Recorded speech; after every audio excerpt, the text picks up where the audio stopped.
Another sellout crowd set to pick up one of the top gifts of the season. Zach Greinke bobblehead as the Brewers and Cardinals are set to battle here on Fox Sports Wisconsin.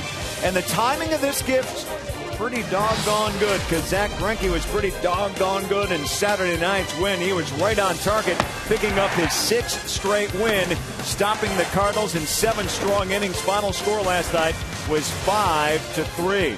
So today, the stage is set for Sean Markham as he tries to continue the best home start in Brewers history, right now tying the 1997 team after 33 games with a record of 24-9. So Sean Markham out on the hill for the Brew Crew here this afternoon. Hi, everybody. I'm Craig Kashan. Welcome back as our coverage continues here on Fox Sports Wisconsin of Brewers baseball. And boy, no better place for the Brewers to play these days than Miller Park. 24-9 is the home record right now. And success in this building is the main reason this team has a chance for another sweep, but more importantly, jump ahead of St. Louis for first place. Pitching, hitting, defense, all falling into place right now. The Brewers, the only team not to lose consecutive home games, and they try to finish it off in style here with a win over St. Louis. And that would mean first place as they head out on a 7-game road trip, a big one that starts in Chicago tomorrow night. On the Markham, Sean Markham has been sharp as ever. Now he just needs to record a victory. BA and Rock break down his outstanding numbers.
At Menards.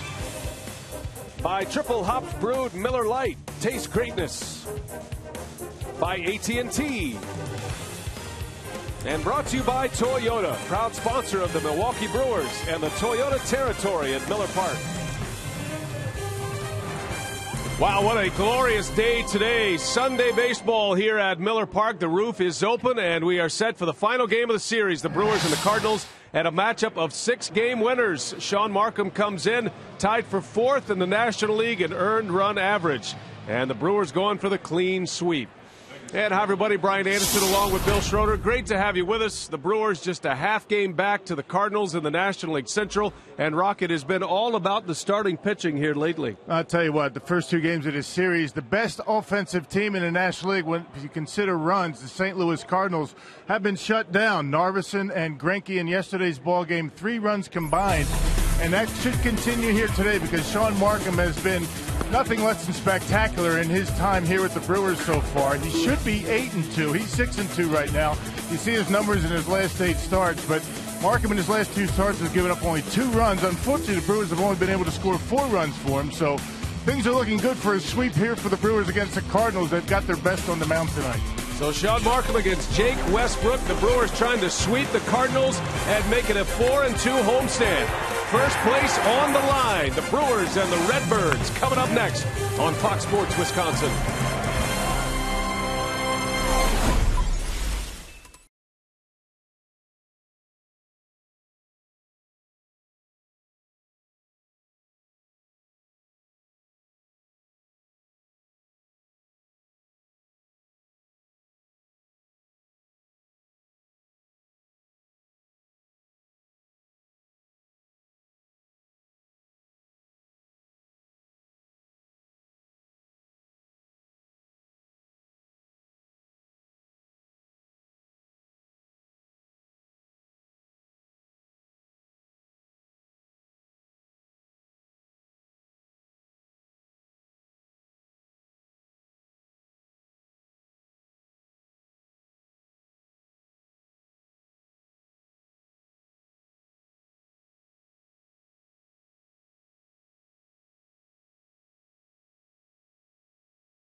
Feel some kind of way, something for you lanes. Fielders at the plate. Let's go Brewers, let's go. And there is Prince Fielder as he leads the Brewers onto the field at beautiful Miller Park, set for the final game of the homestand. And what a homestand it's been for Fielder. He has 4 home runs through the first 4 games of this set. In today's game, we are participating in the Home Run Challenge. Today, every home run in this game raises $15,000 for prostate cancer research. And you can make a pledge by calling 1-800-798-CURE or go online, pcf.org. Tony La Russa and the Cardinals. And the final game of the series, the Cardinals took 2 out of 3 from Milwaukee earlier this season. The Brewers have already won the first 2 games of this 3-game series. And Sean Markham on the mound, and his first pitch is in there for strike 1. Away we go from Miller Park. Temperatures in the mid-60s and beautiful blue skies up above. Great day to be at a ball game, and we're delighted to have you with us. Terrio drops a bunt down right to Markham. Easy play. And the first out of the first inning. Let's give you the rest of the Tony La Russa St. Louis Cardinals today. Piggly Wiggly batting order. Terrio, then John Jay, followed by Albert Pujols, Lance Berkman, Colby Rasmus, and Yadier Molina in the middle, with Skip Schumacher, Matt Carpenter, and Jake Westbrook rounding it out. And that lineup to face 6-game winner Sean Markham. He's 6-2, and rocked the earned run average good enough for 4th in the National League to start play today. Yeah, not too many as consistent as Sean Markham has been for the Brewers in his 13 starts. He's been very, very good his last 2 outings, but unfortunately does not have a decision to show for it. 13 innings, only 2 runs allowed. Little bouncer to Weeks, and no chance to get John Jay. Tried to go for the backhand pickup. That'll be an infield hit. So a runner aboard. John Jay reaches on a single. Ryan Braun in left. Marcotte gets the start in center field today. Corey Hart in right. Casey McGee, Yuneski, Betancourt, Ricky Weeks, and Prince Fielder go around the horn, with Jonathan Lucroy catching once again his 3rd consecutive game in this series behind the plate. Catching Sean Markham, Blaine's Farm and Fleet defense. Well, a base runner for the Cardinals with Albert Pujols coming up.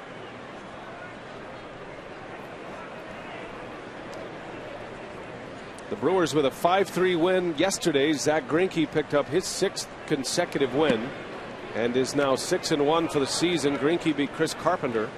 John Axford with save number 17. After the Brewers opened up with an 8-0 shutout win over the Cardinals on Friday night.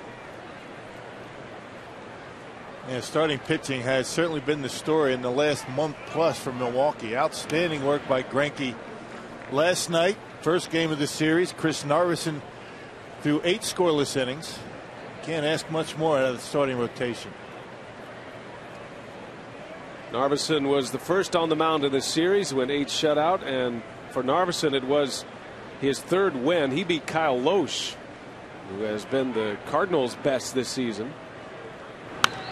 Pujols into right field. This is playable for Hart. And there is out number 2. Our Nissan keys to victory tonight for Sean Markham comes from his pitching coach, Rick Kranitz. I'm big on having the guys pitch to what they do well or their strengths. You know what I mean? There's no need to kind of go away from that. You know, we're going to let, you know, hopefully with our whole staff, we try to let our guys pitch their strengths and see what they do against us. And if they want to make some adjustments, then we'll adjust back.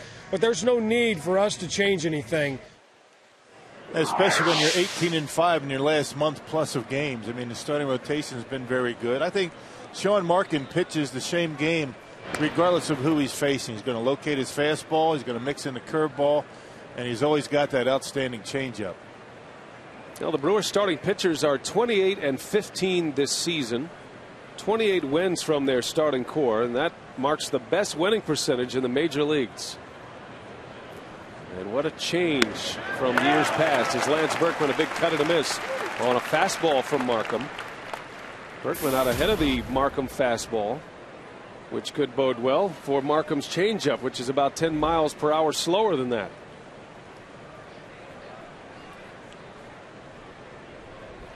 Berkman has been a very tough out this year. He homered yesterday, was 1 for 4, went hitless in the opener. So the Brewers have been able to contain him pretty well. 1 for 8 in the series. But the home run yesterday against Zach Greinke gave the Cardinals the lead, a short-lived lead. The Brewers would score 4 runs in the next half inning and never look back.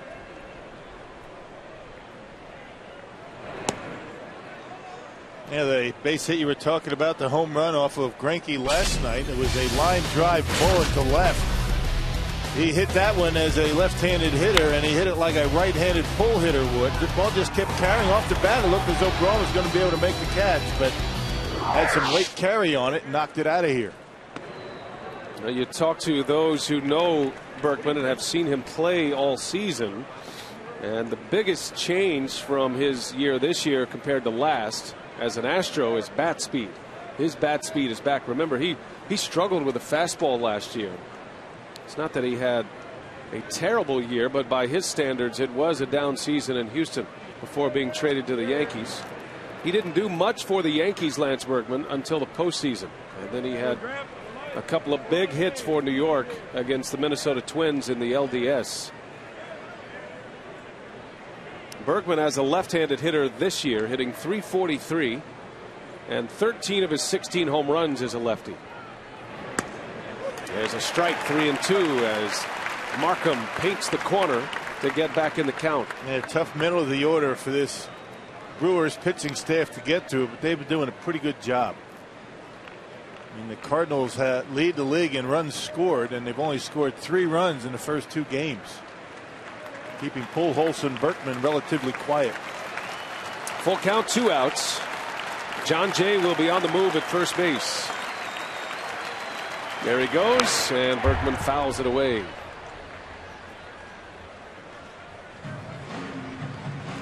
St. Louis is in the middle of a 3-city road trip.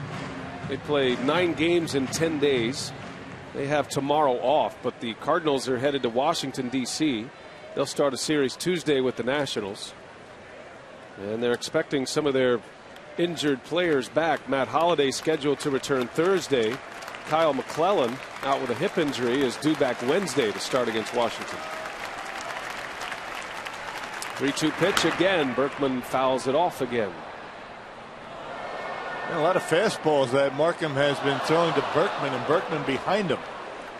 You know, the fastest fastball that he's thrown has been 89 miles an hour. That's pretty much what he's going to top out at. Have not seen the curveball yet. Berkman coming in 5th best in the league in hitting. A batting average of .323 to start play today, in the 16 homers and 46 runs batted in. A sellout crowd ready to roar early here today. 3-2 pitch and a swing and a miss.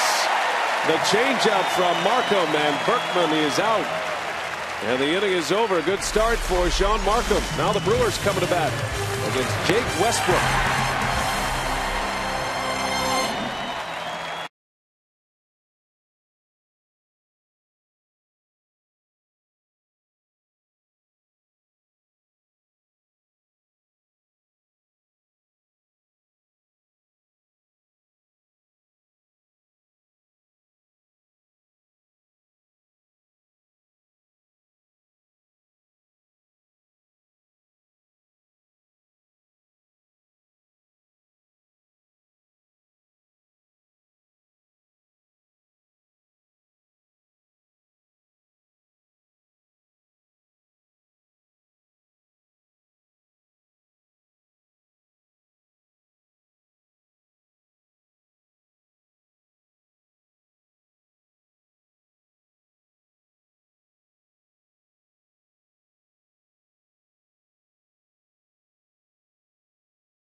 Home half, Ron Renicke's Brewers trying to get to first place in the National League Central and go 10 games over 500 with a win today. Piggly Wiggly batting order is Ricky Weeks, Mark Kotze, and Ryan Braun at the top. In the middle it is Fielder, McGee, and Hart, with Betancourt back in the starting lineup. Jonathan Lucroy catching. Sean Markham will be on the mound in bat 9th. Well, Jake Westbrook making his 14th start of the year. He's 6-3 with a earned run average over 5. The Cardinals score almost 6 runs a game for Westbrook, and the Cardinals have won 7 of his last 9 starts. Westbrook was a big winner with the Cleveland Indians, and now in his 2nd year as a Cardinal, deals strike 1 to Ricky Weeks. Weeks had a monster home run yesterday, continues to be a power threat at the top of the order. His 12th home run of the season yesterday. It was a 2-run homer that gave the Brewers the lead, a lead they would not give back. That was a 6th inning home run for Ricky Weeks, and it followed a Zach Greinke single off Chris Carpenter.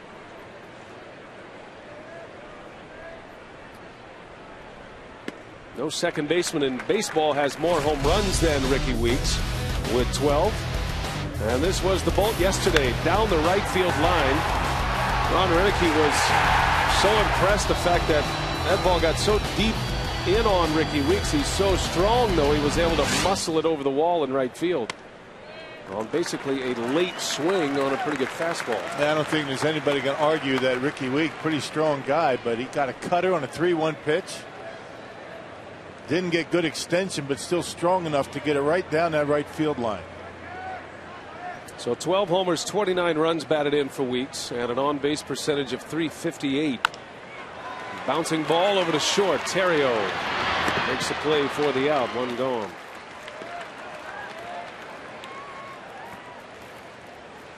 Here are the Cardinals defensively behind Jake Westbrook, and they'll figure to be busy tonight with a contact pitcher. Berkman, Rasmussen, John Jay in the outfield. Matt Carpenter gets to start at third. Ryan Terrio and Skip Schumacher up the middle. Albert Pujols at first. Yadier Molina, the Gold Glover, does the catching. So both starting catchers back in there, day game after a night game. Lucroy and Molina, as Mark Kotsay makes his first start of the series.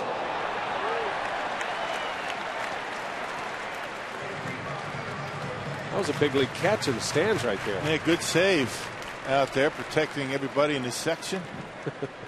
More importantly, protecting the beer guy. Kotsay with a base hit. A single to right. He has good numbers in his career against Jake Westbrook. One of the reasons Renicky has him in the starting lineup.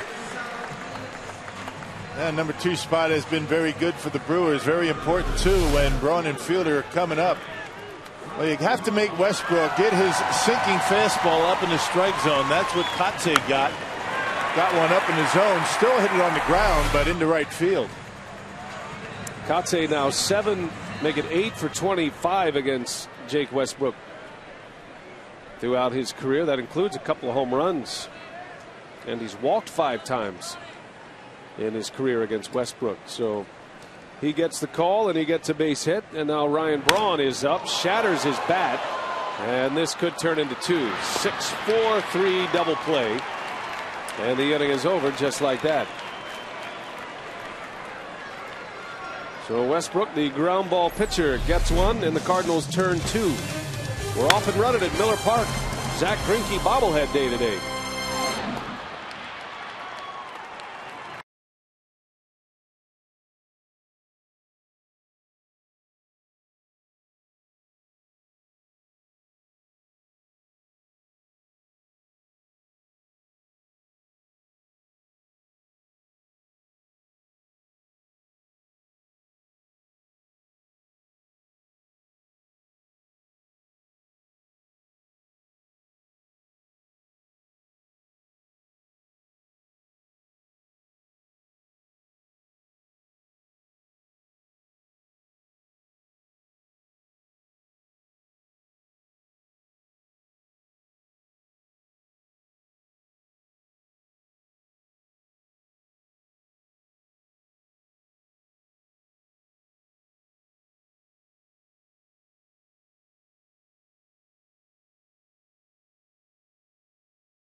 Second inning here at Miller Park. As B.A. mentioned, Mark Kotze is getting his first start of this homestand.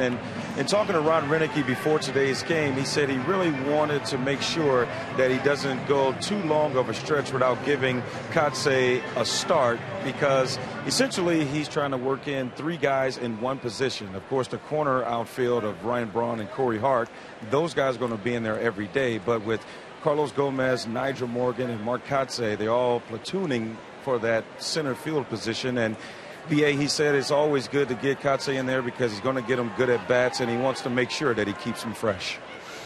All right, Telly, thanks. And it is Kotze's first start since last Monday in Miami. So almost a week between starts for Kotze. And the other layer to that rock is the fact that interleague play is coming up.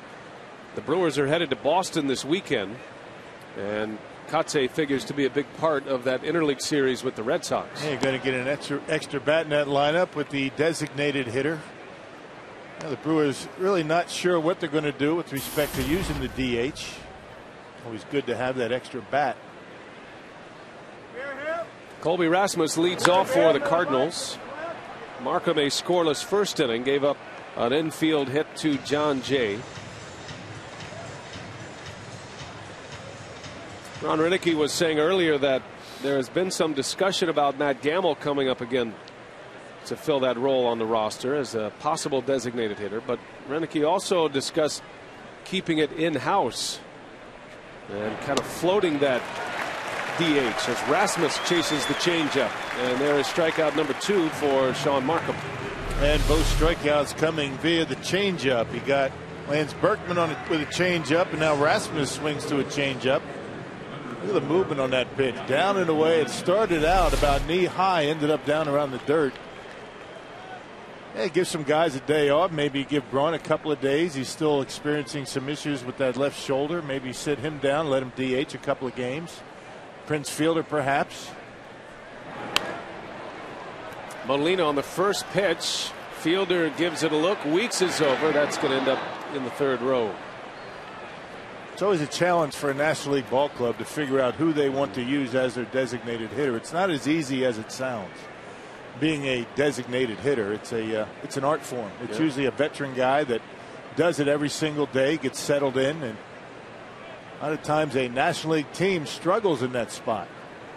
Ron Renicky referenced that exact topic earlier today, and he pointed out that Mark Kotze is a guy who has been in that DH role before and has had success in that role. So you probably see Kotze get another start at Wrigley Field in Chicago. He gets a start here today, and as Telly mentioned, Renicky trying to make sure that bat stays fresh before that interleague series at Fenway Park. Bouncer over to McGee. Got a lot of time with Molina. 2 up and 2 down. A bigger topic of discussion is the discrepancy in the schedules for these two teams. Look at the Cardinals interleague schedule this year. They have a home and home against Kansas City. They've already played the Royals once. They took 2 out of 3 from them. They have Toronto, Baltimore, and Tampa Bay. Meanwhile, the Brewers go to Fenway. Yep, right here. Home against the Rays and the Twins, and they go to Yankee Stadium and to Target Field. That is a very tough interleague schedule. Oh, that's the inequity of the interleague schedule, and I think that's what makes it so unfair. I mean, who has the easier of the two schedules? Not to say that the Cardinals are going to blow through their interleague schedule this year. You never know what can happen, but on paper, the Brewers have a much tougher time of it in interleague play. No doubt about that. Got to do something about the inequities in the schedule. And there's been a lot of talk about the schedule and realignment, perhaps. It surfaced yesterday. We'll get into that as the game continues. But it's certainly something worth pondering, because the unbalanced schedule as it is, with the divisions, and the National League has 16 teams, the American League has 14 teams. And teams in the same division don't play the same interleague schedule. In the air to right, Corey Hart is there. And Sean Markham, a quick second inning. 1, 2, 3, the Cardinals go in order.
And another sellout today. It'll be the 9th sellout of the season.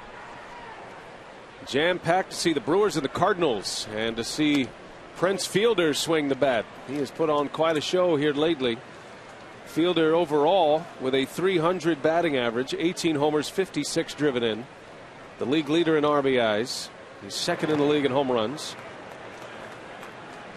You check the Powerball home run leaderboard. Fielder with 18, Braun 14, and Weeks hit his 12th last night. 7 of Fielder's 18 home runs have come in the last 9 games. So over this 9-game stretch, he has 7 homers and 14 runs driven in. There's nobody hotter in the league than Prince Fielder right now. Yep, and on this homestand, he has been on base in 12 of his 20 plate appearances. How about that for an on-base percentage? Just like an on-cue Prince Fielder into center field, getting the Brewers on the board in the 2nd inning. Off of Chris Carpenter. Shoots that one through the shift. He beats the shift this time, and a base hit for Prince Fielder. And make that 13 of 21 plate appearances for Prince in his homestand. And check this out. He has not struck out on the homestand. I mean, there's a sinker that was up in the strike zone, and able to shoot it right at the shortstop, or at least where he normally is going to be playing. Prince has been unbelievable. No strikeouts, 5 walks for Fielder on the homestand. And doing all that damage at the plate. Casey McGee takes a strike. McGee back in the 5-hole behind Fielder. He was there yesterday. He drew a key walk in yesterday's game that set up Corey Hart's 2-run double. And then McGee had a broken bat hit in the 8th. And we were pondering last night if those 2 at-bats, the walk and the broken bat hit, might get Casey McGee going a little bit at the plate. He was also robbed of extra bases on a great catch by John Jay, one of the better catches in baseball yesterday. Yeah, so 3 pretty good at-bats in a row for Casey.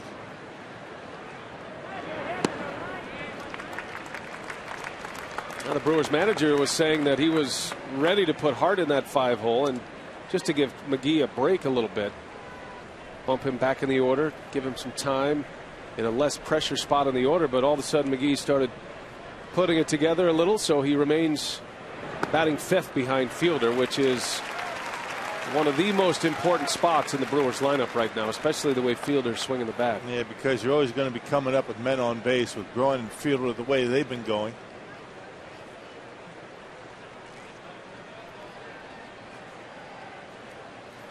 Three balls and a strike. Fielder at first, and McGee gets sawed off. Schumacher makes a catch for out number 1.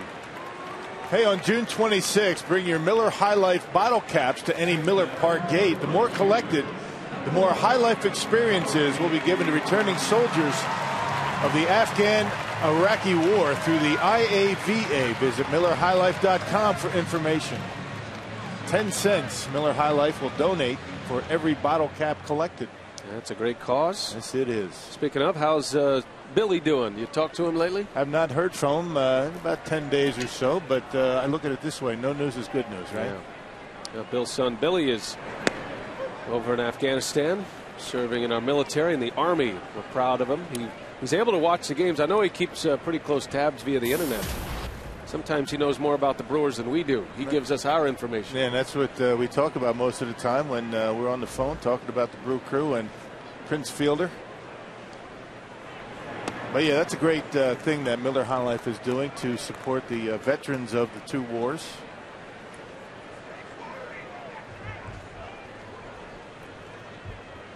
Corey Hart with 1 away. Fielder over at first base.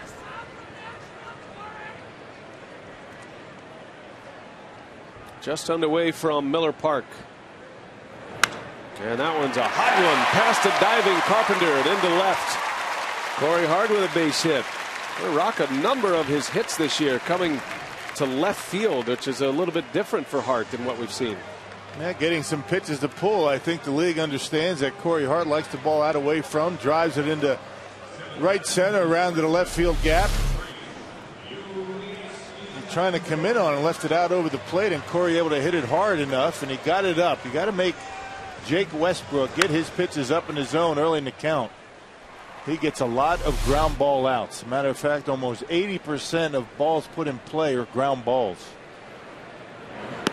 Corey Hart has a hit in every game on this homestand so far. 2 on for Yuniesky Betancourt. Back in the starting lineup, 2 days on the bench. Craig Counsell got the starts, and Betancourt a fly ball foul territory, and it's actually Westbrook who makes the catch. Pujols got tied up with Corey Hart over there at first base, so Westbrook actually made a nice play. Incidental contact, no harm, no foul. Darryl Cousins just kind of smiling over there, but yeah, Betancourt, you talk about Betancourt, he's had good success in his American League days with, again, Jake Westbrook, 4 for 11, now 4 for 12.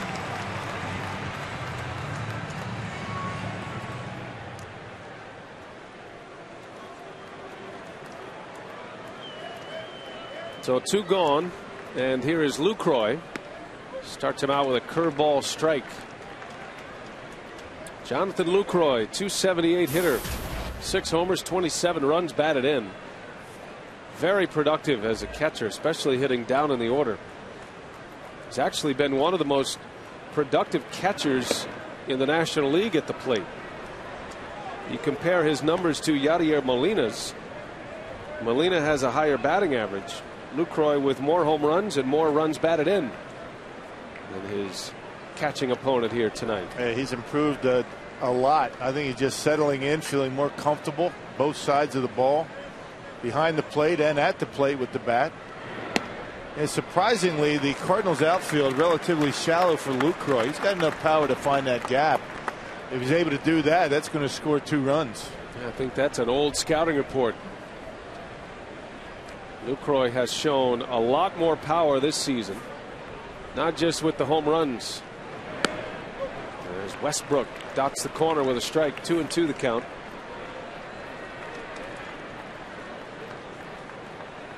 Lucroy with 7 doubles to go along with his 6 home runs.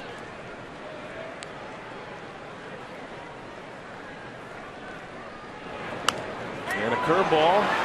The flare out to Schumacher, and the inning is over. The Brewers strand a pair. We go to the 3rd. Markham back on the mound. No score at Miller Park.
Supermarket of Fox Sports Wisconsin.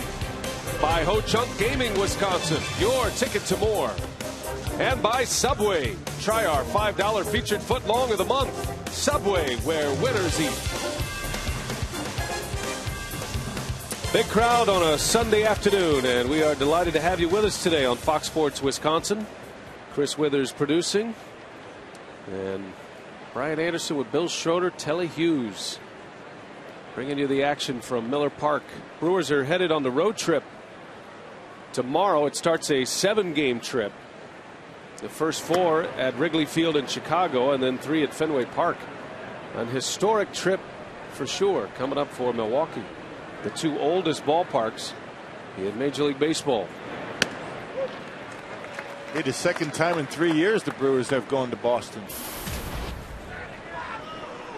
Things didn't go so well the first time around. No. Back in 08. But when the smoke cleared, things went pretty well in 08. That's right. Battle tested that year, huh? The Brewers made it to the postseason that season, 2008.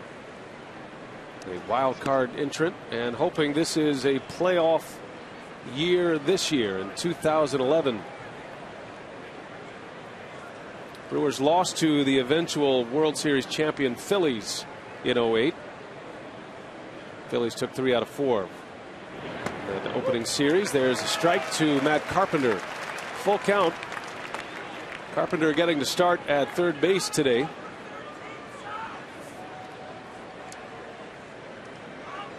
They've been using Daniel Descalso at third base. And down he goes. Markham just drills the corner, threads the needle, and gets a strike call from Andy Fletcher for his 3rd strikeout. It was down in the count 3-1, and 2 beautiful pitches right on the outside corner, and Carpenter caught looking. Boy, that's what he's been doing all year. That kind of location with all of his pitches has not worked with too much of the white of the plate this year.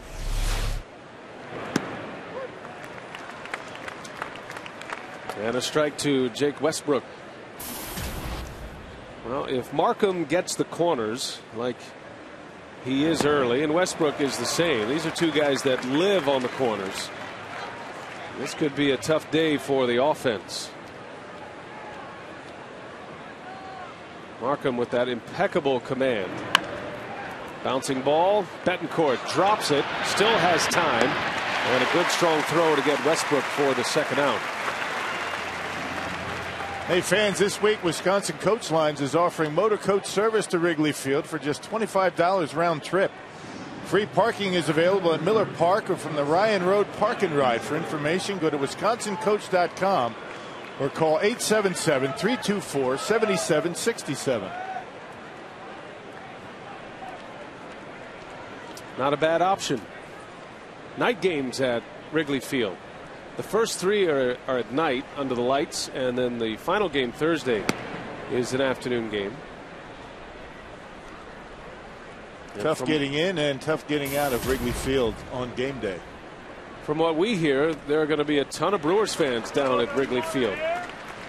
Cubs fans not exactly pleased with their team right now, and they have unloaded a bunch of tickets for Brewers fans.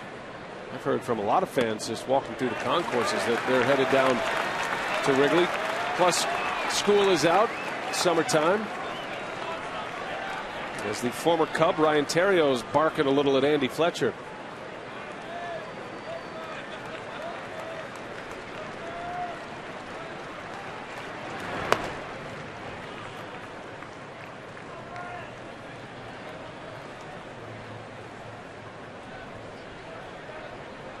Theriot was traded from the Cubs to the Dodgers last season, and then to St. Louis for 2011. A swing and a miss. Markham strikes him out. Strikeout number 4 for Sean Markham. Another 3-up, 3-down inning. Having some fun at the ballpark. Mac McGee going down the slide.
Our carsoup.com email the booth question today comes from Sarah in Kenosha. How much of an impact will Fielder and Pujols have on each other next offseason? The two high-priced free agents to be. What do you think, partner? Man, I think that the Brewers are hoping that Prince Fielder will not be a free agent, but it looks as though it's heading in that direction. But they will be the cream of the crop in the free agent off-season frenzy, certainly if they're both free agents.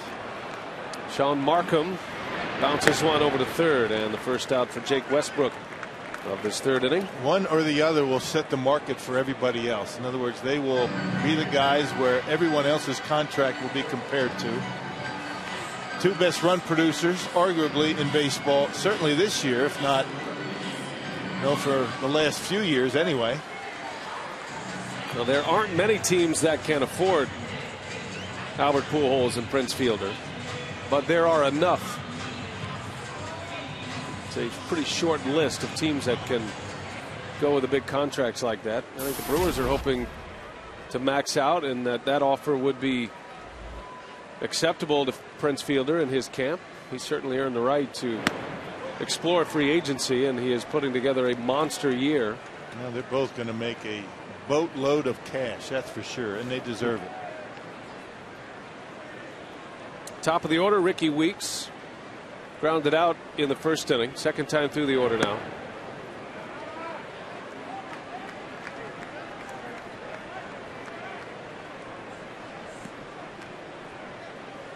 Fielder off to the best start to a season of his career in the big leagues.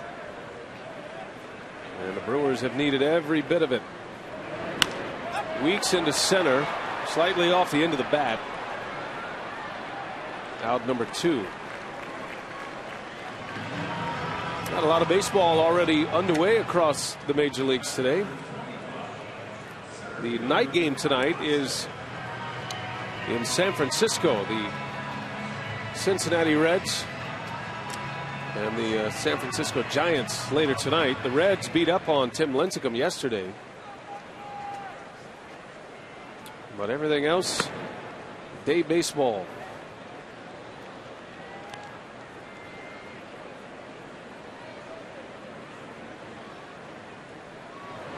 Diamondbacks out to a 4-0 lead on the Marlins.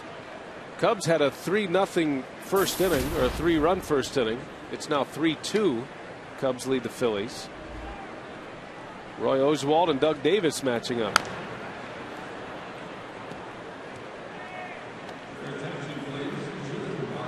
Mets and the Pirates are scoreless in the 5th. Astros hosting the Braves. The Braves, one of the hottest teams in baseball right now.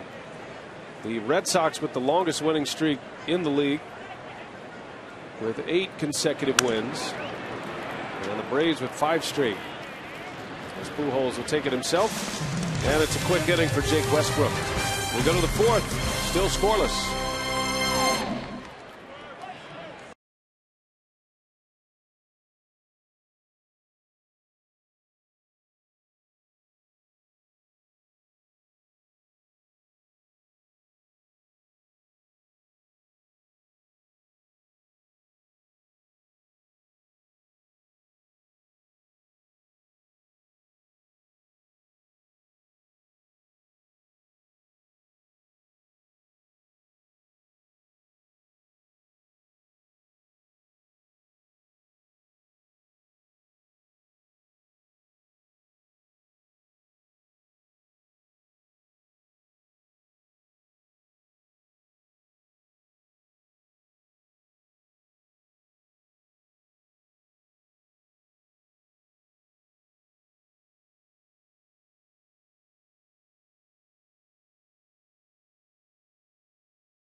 set. The Cardinals, Jake Westbrook getting out of a jam, getting Ryan Braun hitting to a 6-4-3 double play in the first inning.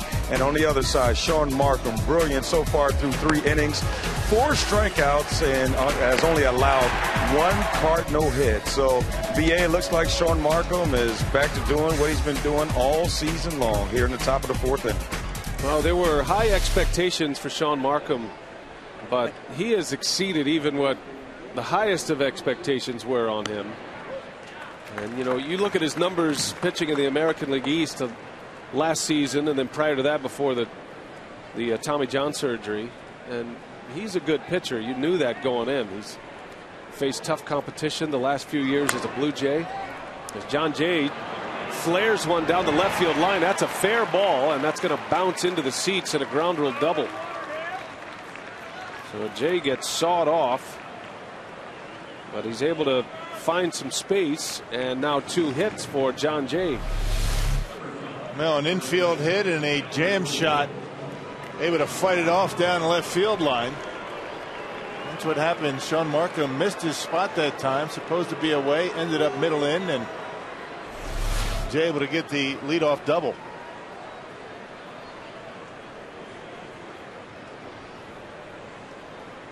And now Albert Pujols will hit with a runner at second base. Yeah, but you're right about Sean Markham when you consider the division that he was in last year, playing 18 games against the Red Sox, the Yankees, the Tampa Bay Rays, and having an ERA at about 3.5. Remember, you don't have the luxury of facing a pitcher. You've got the DH, so those are tremendous numbers.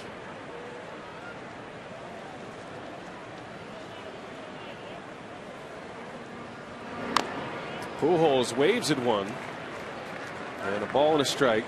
Interesting that Markham walked 4 in his last start against the Mets. The most walks he had given up in a game since he walked 5 in his opening start against the Reds. But between those two, between his first start and his last start, he had never walked more than 2 in a start. And we saw it last night. You realize the Brewer pitching staff did not walk a batter last night. Greinke went 7 innings without a walk, 9 strikeouts. Cameron Lowe and John Axford, 0 walks as well. Pujols yanks one foul. Well, in the first game of the series, Chris Narveson only walked 1. 1 walk this entire series. Right. You make them hit their way on, it makes it a little bit easier to get through an inning. And it's so easy to say, and a philosophy every pitcher wants, but it's so difficult to actually execute, because it's not just about throwing strikes. It's about throwing quality strikes and not getting yourself in a position to get hurt. Yeah, particularly guys like Markham and Narveson who don't throw hard. Narveson outstanding on Friday, keeping the ball down, change up fastball predominantly. Greinke was on his game last night. He had a good fastball last night, had good command of it, and the slider. And Markham is a guy that can't mess around with the white of the plate either. Lucroy, a quick trip to the mound. Talking strategy here with a runner at second and Pujols at the plate. 1 ball, 2 strikes. John Jay, a leadoff double here in the 4th inning. And Pujols sends one to right. Corey Hart coming in. He's got it for the out. Another terrific play defensively. We've seen a boatload in this series. And Hart has a couple. Well, when you have good pitching, good defense is going to go hand in hand. You minimize the number of outs you ask your pitchers to get. And how about the approach by Albert Pujols on a 2-strike pitch off the corner? Hit it hard, but Corey Hart got a good jump on it, able to make the catch. Good defense in this series. Matter of fact, the Brewers defensively all year, they've been pretty good. They've had stretches where they've struggled, but every team does. Had that 3-error game against the Mets in the final game of the series Thursday. They have not committed an error in this series, as Markham starts Berkman with strike 1.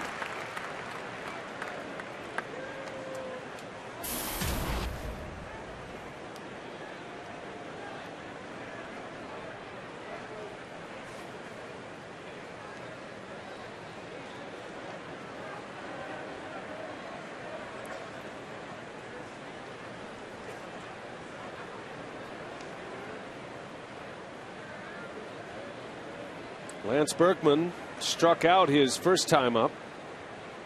Markham kept throwing him fastball after fastball. Finally got him to 2 strikes. And then threw him a wiffle ball changeup that Berkman was way out ahead of. Struck him out to end the first inning. That was the changeup that he got Berkman on the first time around.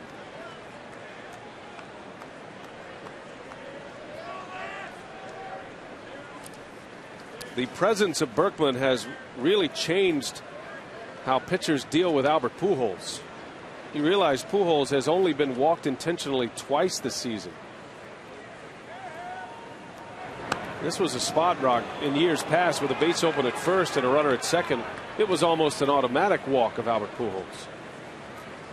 Well, and last year was kind of minimized as well with Matt Holliday behind him in the batting order. Of course, Pujols has not been swinging the bat like the Albert Pujols that you're used to seeing, although he's swinging the bat pretty well now. That's pretty good protection with Lance Berkman behind him. He cuts through. He couldn't wait back. 2-2 the count. Last year, Albert Pujols was intentionally walked 38 times, and only twice this year. And come Thursday, the Cardinals are going to have Pujols, Berkman, and Holliday all together in the starting lineup.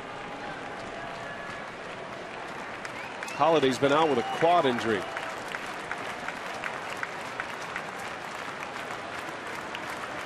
Two and two. John Jay out at second base. And a fastball missed barely. Yeah, good two-seamer. Started on the corner and ended up off about 3 or 4 inches. Good eye by Berkman. Similar count last time up. Berkman got a changeup.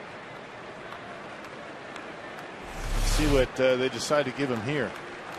Got a base open at first. Rasmus, the on-deck hitter.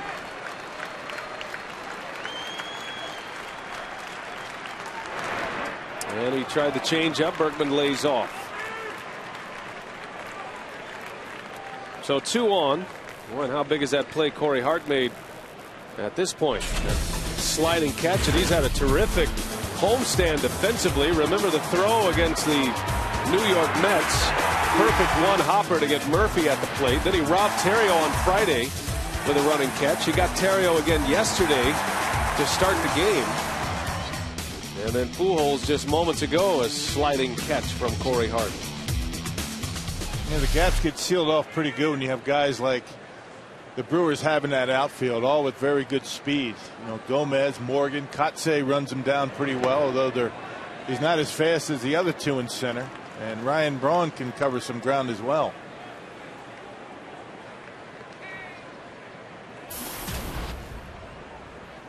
So you got an outfield today with strong throwing arms, all 3 of them. Strongest of which probably a toss-up between Braun and Hart. Both have very strong arms. Kotze not quite as forceful with his throws, but accurate. Rasmus, little awkward swing, and it's 1-1. That pulled the string once again. Every time Markham finds himself in a fastball count, he throws something else, either the curveball or the changeup, and a very defensive swing in a hitter's count for Rasmus.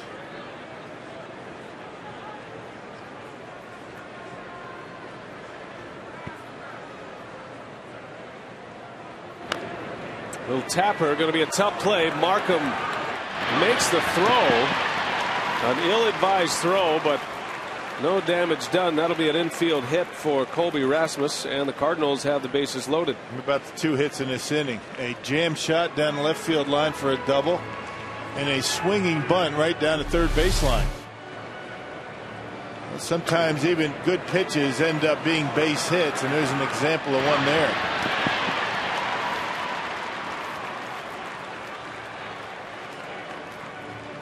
Gives you an idea of the athleticism of Sean Markham, but probably a throw he should have not made.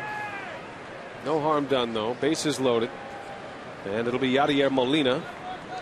And if you're looking at a double play candidate, Molina is that guy. He has grounded into 11 double plays this season. but he is also 9th in the league in hitting. Jay at third had a flared double. Berkman walked, and Rasmus the infield hit.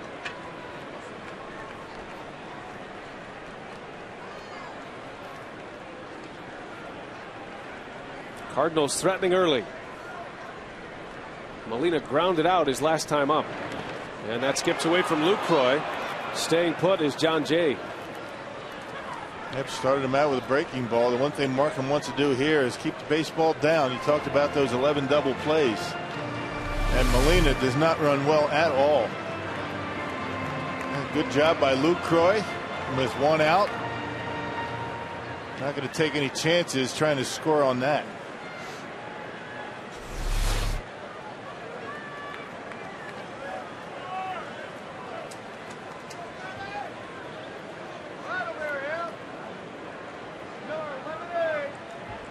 Markham has 4 strikeouts thus far.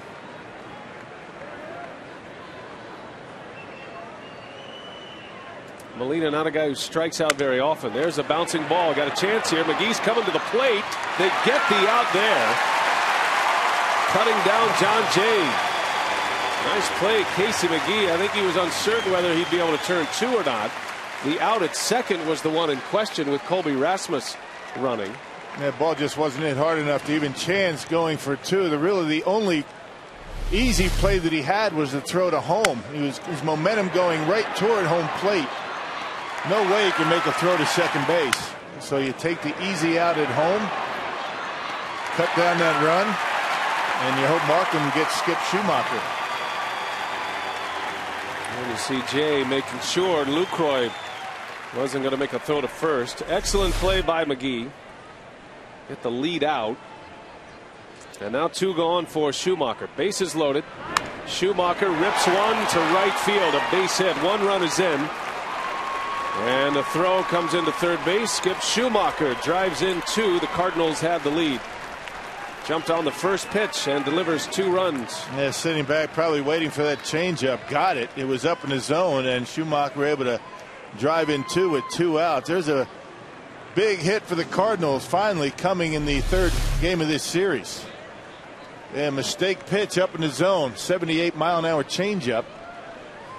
Those changeups ordinarily for Markham have been down around the knees and the shoe tops. And 2 big runs scored. And still 2 on for Matt Carpenter.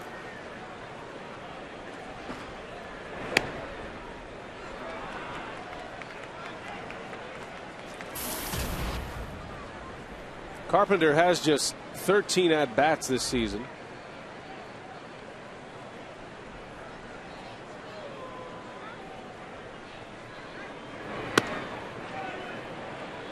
Had to keep an eye on Molina at second base. He was about halfway down to third. Nobody really paying much attention to him.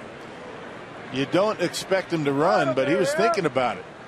Nobody even close to second base. That would be a news flash.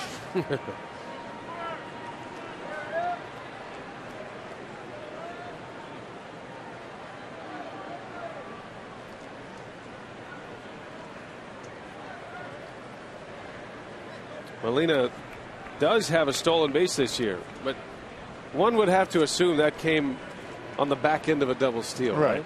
I would think. Having not seen that steal. That's just a guess. Maybe Colby Rasmus stealing third base and Molina walking to second. Is that what you're trying to say? That's probably a more feasible option. Well, all of a sudden Markham in a bit of trouble here. He's given up 2 runs. He is behind 3-0. Remember the pitcher Jake Westbrook coming up next.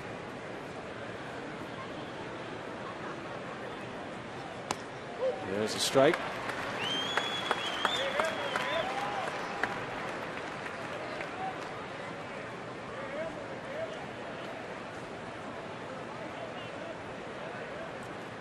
Markham has not given up a hard hit ball yet.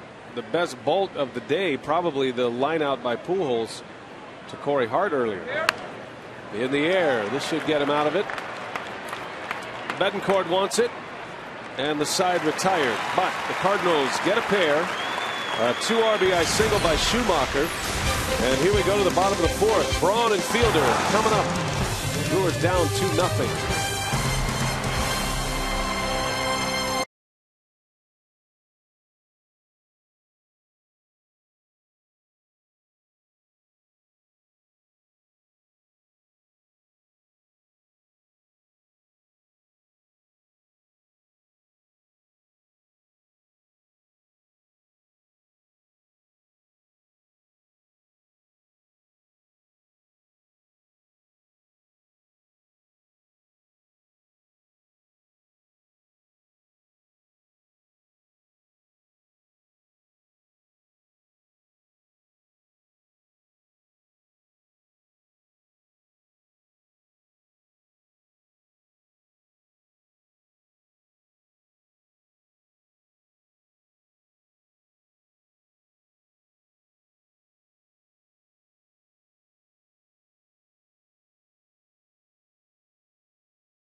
Now Ryan Braun and Prince Fielder, the top run producing tandem in all of baseball. 103 runs batted in between them.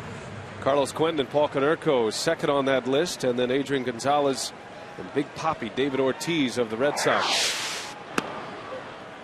Adrian Gonzalez has RBIs in 8 consecutive games for the surging Red Sox, who have won 8 straight.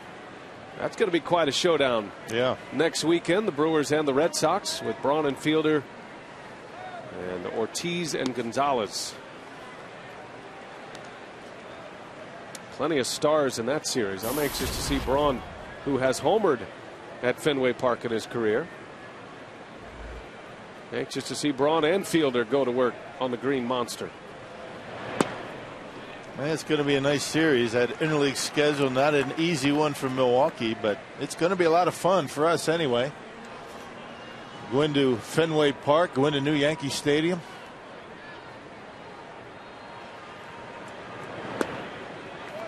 We'll have all 3 of those games at Fenway Park on Fox Sports Wisconsin. As a matter of fact, the next 7 games, the trip to Wrigley and the trip to Fenway, all right here on Fox Sports Wisconsin. Hope you'll make plans to be with us.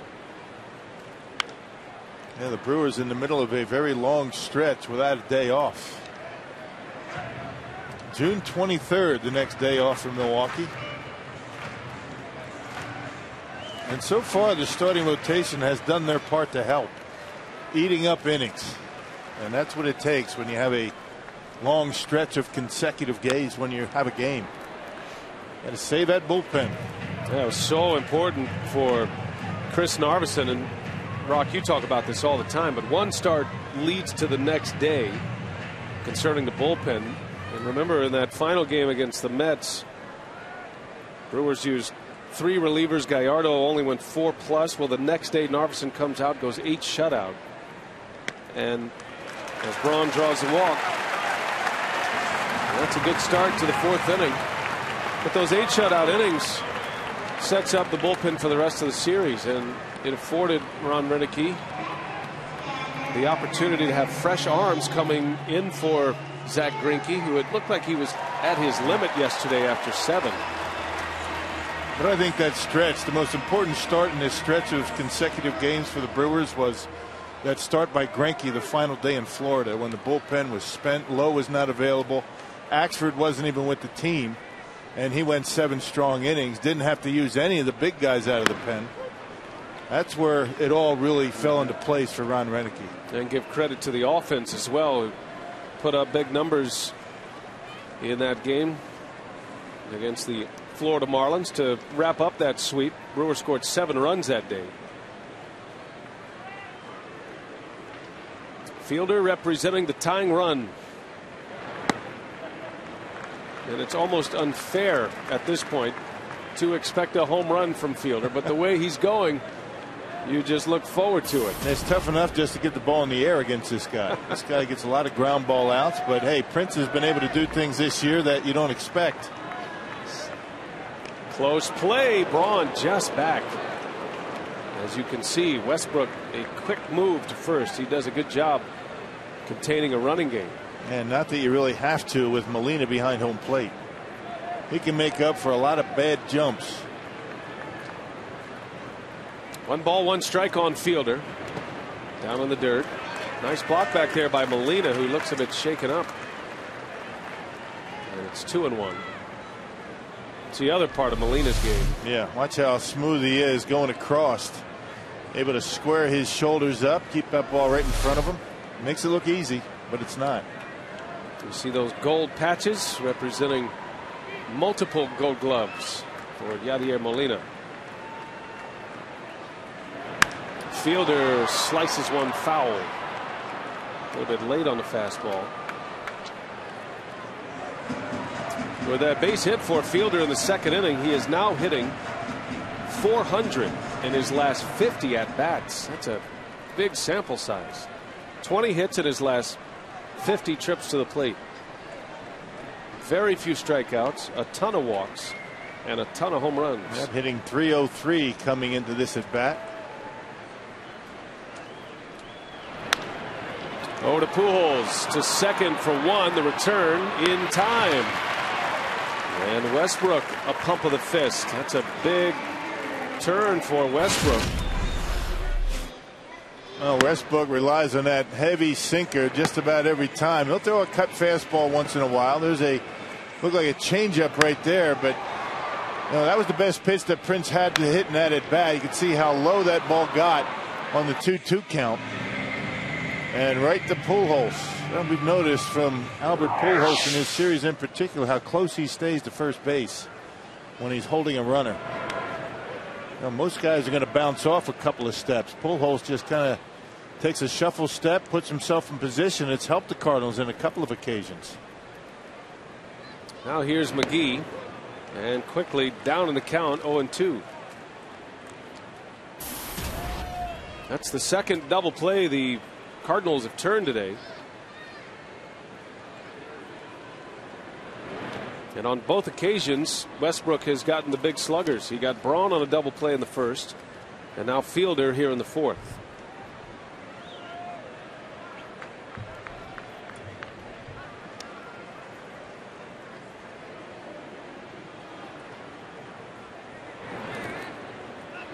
Two balls, 2 strikes on McGee.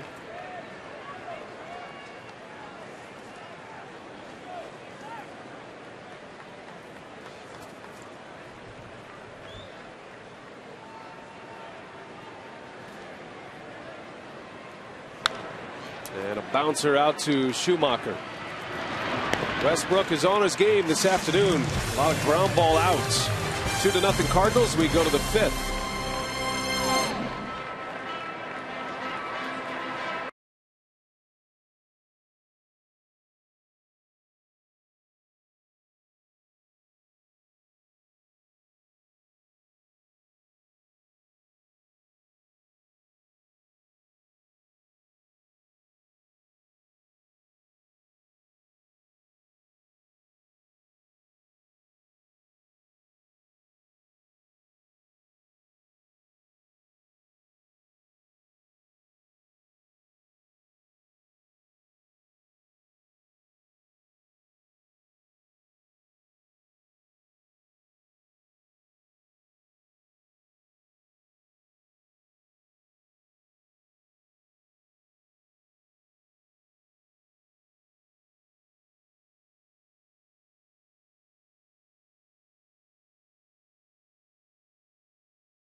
Well, today's time of the game winner is the neighborhood pub and grill in Chilton, Wisconsin. If they call the Brewers in the next 24 hours, they get 40 Miller Lite beer pen tickets to a Brewers home game. This offer courtesy of the Tavern League of Wisconsin and Miller Lite. Sellout crowd today, the final game of the homestand. And the Brewers hoping to make it a 4-2 homestand with a victory today. Sean Markham back on the mound. He surrendered 2 runs in the 4th. Didn't give up much, though. A lot of well-placed hits for the Cardinals. But Skip Schumacher drove in 2 with 2 outs. He had a single. And now Markham to face Westbrook to start the inning.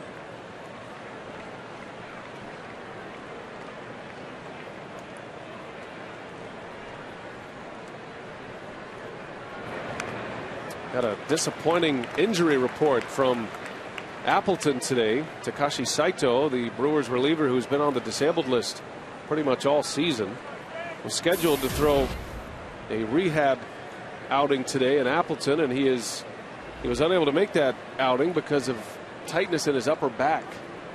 So the troubles continue for the 41-year-old Takashi Saito. They have 3 different injuries that have sidelined him now. Well, I hope it doesn't last too long.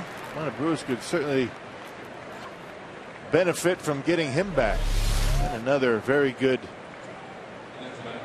pitch by Sean Markham to get Westbrook. That's Markham's 5th strikeout. It seems like every time Saito goes out on a rehab, he comes back with a different issue. It's been that kind of a year. Terrio to center field. Routine for Katse. 2 gone in the inning. Maybe we should stop sending Saito on rehab. Right. Just keep him here. It's that minor league injuries. AT&T trivia. Which 2 teams played the first interleague game on this date in 1997? First interleague game on this date. The Cardinals were the first visiting team here in Milwaukee, Major League Baseball, when they played the Milwaukee Braves. That was the opponent. So there's a little connection there. Speaking of the minor leagues, Rock, have you noticed what Brock Kilgard is doing in Brevard County? Yeah, he's having a pretty good time of it, isn't he? He is on a Prince Fielder type run. The Manatees first baseman. He was 3 for 5 last night. He had 5 RBIs. And Brock Kilgard is now homered 7 times in the last 7 games. Swinging a big bat down in the Florida State League in Single A. It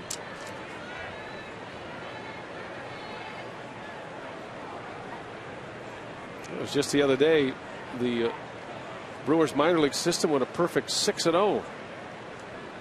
So a lot of all-stars being named, and now after the draft going to see some new faces in that system as well.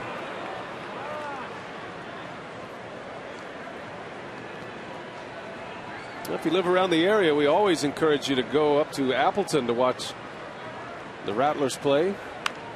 Always a good time. In the Midwest League, they play a good brand of baseball there. They're having a lot of success. Tyler Thornburg is really something to watch. Had a good arm. Yeah, Appleton, what, about an hour and a half from here, straight north.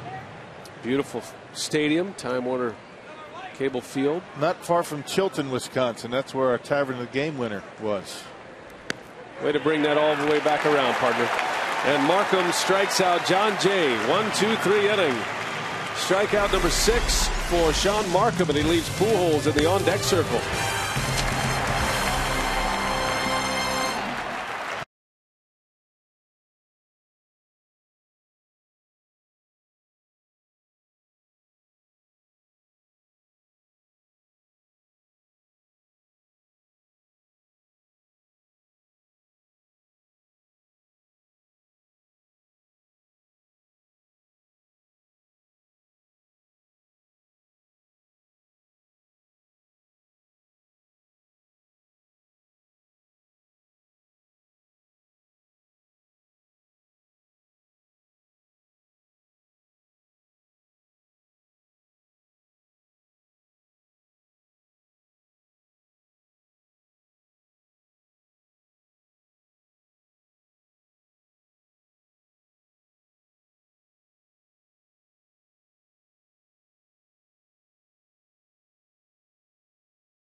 Corey Hart leads off for Milwaukee as we head to the home fifth, 2-0.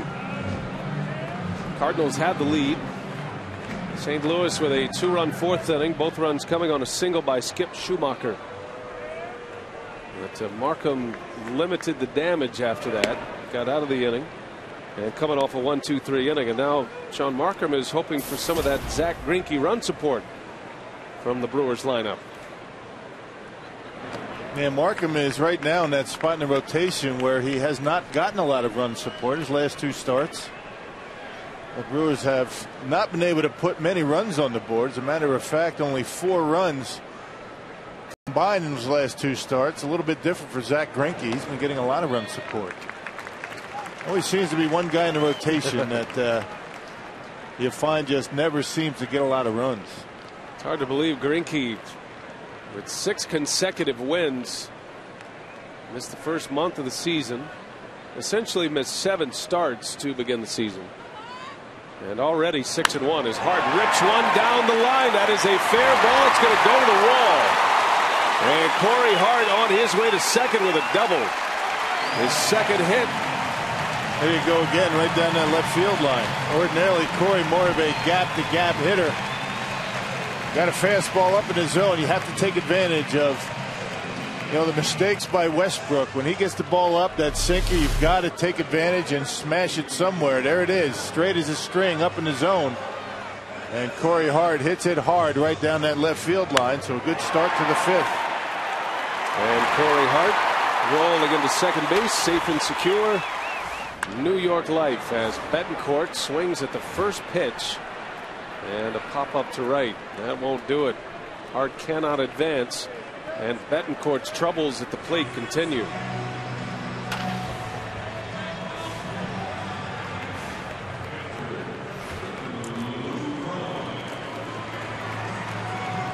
So Hart still at second.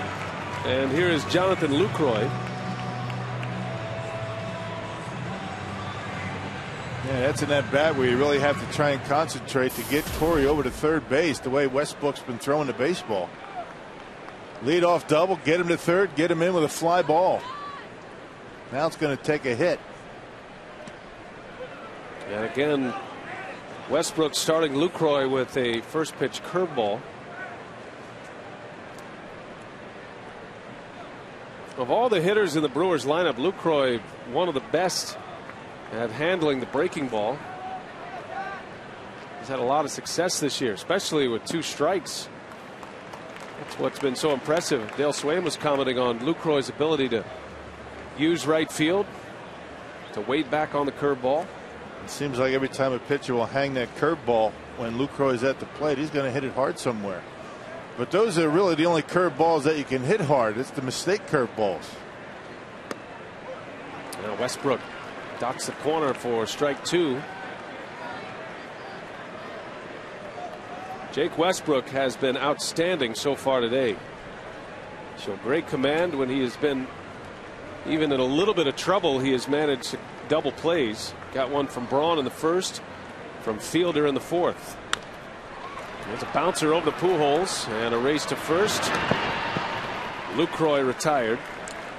Hart advances, but 2 outs. Sundays on Fox Sports Wisconsin, join Tom Brokaw for Boys in the Hall, the personal stories of some of baseball's greatest legends. This week it's Frank Robinson. Boys in the Hall Sundays presented by Subway, where winners eat.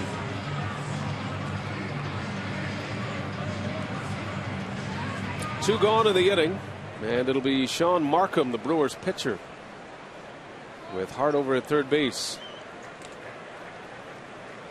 Markham has 3 hits this year. He's 3 for 27 at the plate. Does have an RBI. A college shortstop at Missouri State, but not the best option for the Brewers with 2 outs and a runner on.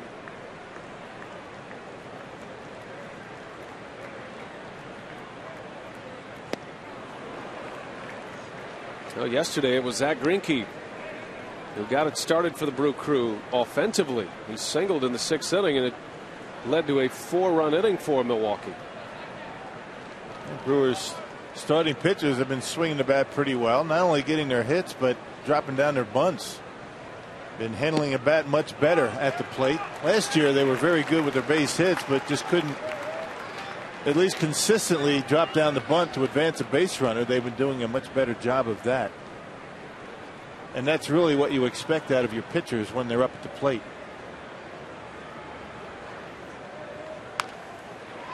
Bouncer over to third. Matt Carpenter makes the play, and Jake Westbrook is working on a shutout through 5 innings, a 4-hitter. 2-0 Redbirds.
Shutout. And a reminder that this copyrighted telecast is presented by authority of the Brewers and may not be reproduced or retransmitted in any form, and the accounts and descriptions of this game may not be disseminated without express written consent of the Brewers.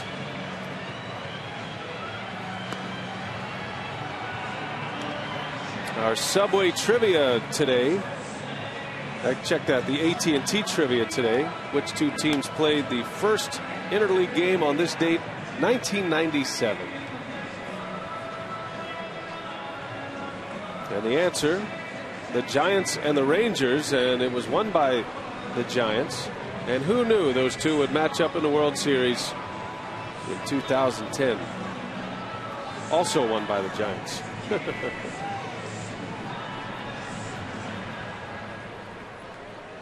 So Markham back on the mound. He'll face Pujols to start it. Markham has issued just 1 walk, has 6 strikeouts at this point. And strike 1 to Albert Pujols, who is 0 for 2. A nice sliding catch by Corey Hart in the 4th inning. Took a hit away from Pujols.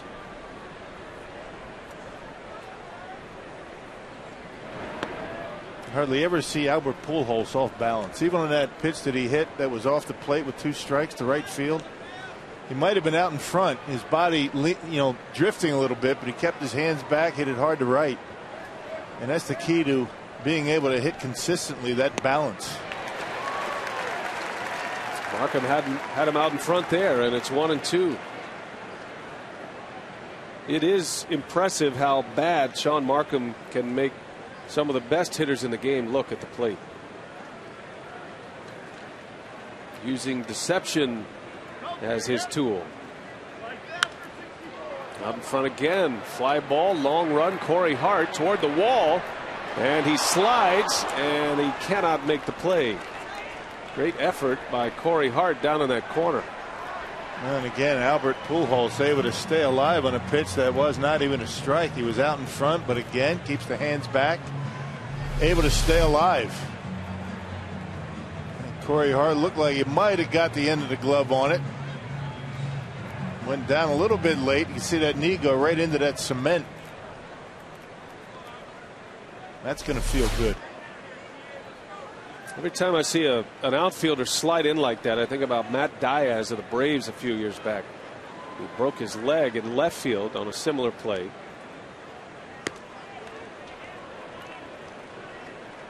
It's always scary, but Hart knows this outfield and the intricacies of it as well as anyone. Actually got the pad and then the concrete. That helped him out. Pujols rips one foul.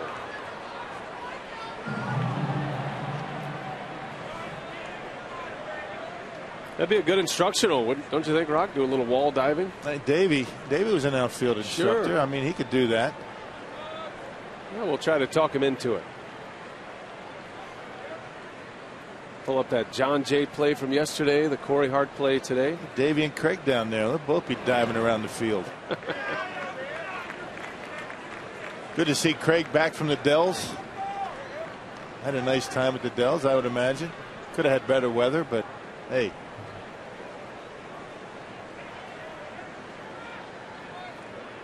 Yeah, that was Friday, right? Right. And he survived. He's ready to go back. 3-2 to Pujols. Just missed. That's an Albert Pujols strike zone right there. Wow. Pretty good pitch. Stitch and Pitch night is June 21st. Tickets start at $25 and include a special Brewers Stitch and Pitch bobblehead. For details, call 414-902-GAME or visit brewers.com/stitch. What do you expect a Stitch and Pitch bobblehead to look like? It's probably going to have, some kind of stitches in it. Maybe a pitch. Yeah, maybe some kind of ball. Zach Greinke bobblehead day today.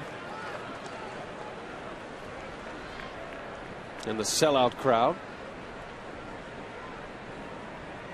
Right on cue, Greinke after his 6th win of the year last night. Gets to enjoy his bobblehead day. It's interesting that we have not received our shipment of bobbleheads at this point. The Greinke bobblehead or the Stitch and Pitch bobblehead? No, the Greinke bobblehead. What do you think? I like it. It's very well positioned, that image. We work with a bunch of professionals.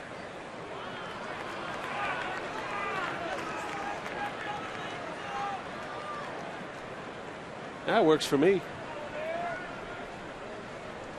Got the right chin. Big hit. Big offseason acquisition. And already in bobblehead form. Berkman. Oh, great play, fielder. Can't quite get the handle, so he'll go to first for the out. But he saves an extra base hit, robbing Lance Berkman. Man, Prince thought about going to second base with the throw from his knees, but he thought better of it. Get the shore out.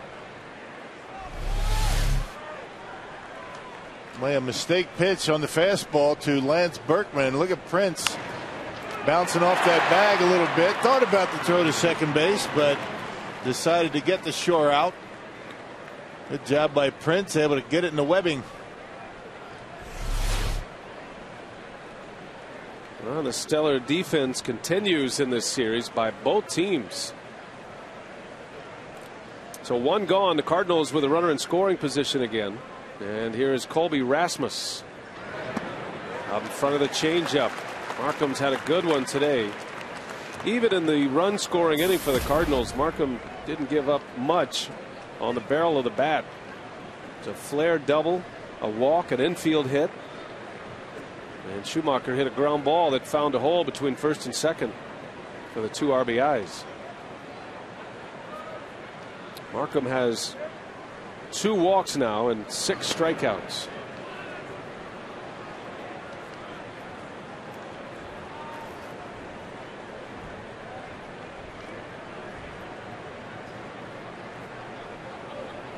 We're keeping an eye on Francisco Liriano of the Minnesota Twins. He is working on a no-hitter through the first 7 innings. at Target Field. It's a perfect game. 1-0. The Twins lead the Rangers. Check that. Not perfect anymore.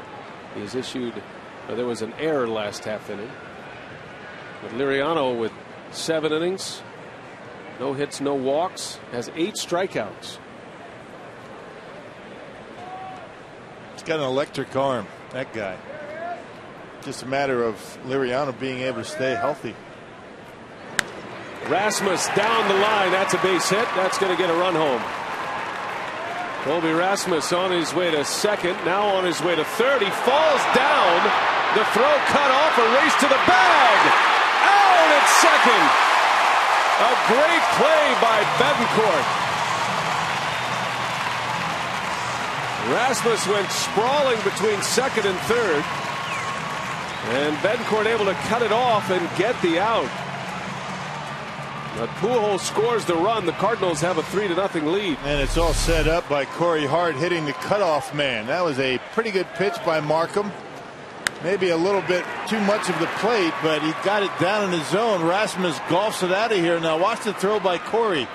Hits the cutoff man. That's what allowed the Brewers to make that play. And Betancourt beats Rasmus back to the bag. Good throw from Corey Hart from the corner. Good job on the cutoff and relay, and Betancourt dives for the out. The importance of hitting the cutoff man from the outfield. Pujols scores the run. Rasmus with 27 runs batted in. 3-0 St. Louis. But it wipes out the runner. And now 2 men are out for Yadier Molina. That changes the complexion of the inning. Cardinals. Rasmus does not fall down, likely to end up at third base with 1 out and a chance to add another one to the lead. And it might have been close too, because the throw from Ricky Weeks, I mean, it might have been close, but you're right. I mean, if he doesn't fall down, he's probably going to make it, but not for certain.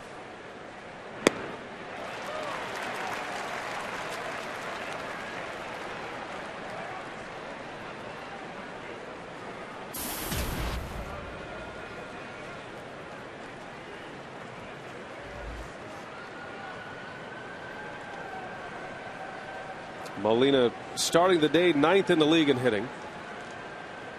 And he waves and misses again. Sean Markham with 7 strikeouts. But the Cardinals tack one on here in the 6th. 3-0 St. Louis. A big out on the base paths. 9-4 to 6 on the putout. And now the Brewers coming up.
There's nothing stopping you.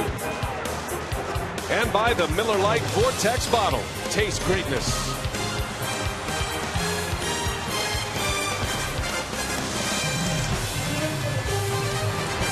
Every Sunday, the sausage races And they turn into the little weenies. The relay. It's always a lot of fun here at Miller Park. Yeah. It looks like the Polish has the early lead. Have you noticed how poorly the Bratwurst has fared this year? You've been on the Bratwurst a little bit. I have. I mean, I don't think he's putting in much of an effort this year. Been a little sensitive. I guarantee you the Bratwurst ran the sausage race faster than Albert Pujols scored from second base. That is a guarantee. Man alive. Rasmus almost passed him. That was the slowest jaunt from second base to home plate. Of course, he knew he was going to score. The ball was down in the corner. It was only slightly above a walking pace. Yeah. A slow walk at that. Now the Brewers need to get going. Westbrook has been outstanding for the Cardinals as Weeks goes into left. So there's another base hit and another leadoff base runner aboard. That is the 4th time through the first 6 innings the Brewers have had their leadoff batter reach. Well, and every time the Brewers are able to get the ball into the outfield, it's because Westbrook has left a pitch up in the strike zone. That time the 2-seamer. When he's been able to get that pitch down, he's getting the ground balls. You get it up in the zone, they're line drives. Westbrook has been efficient today. He's only thrown 71 pitches through the first 5 innings at a batter.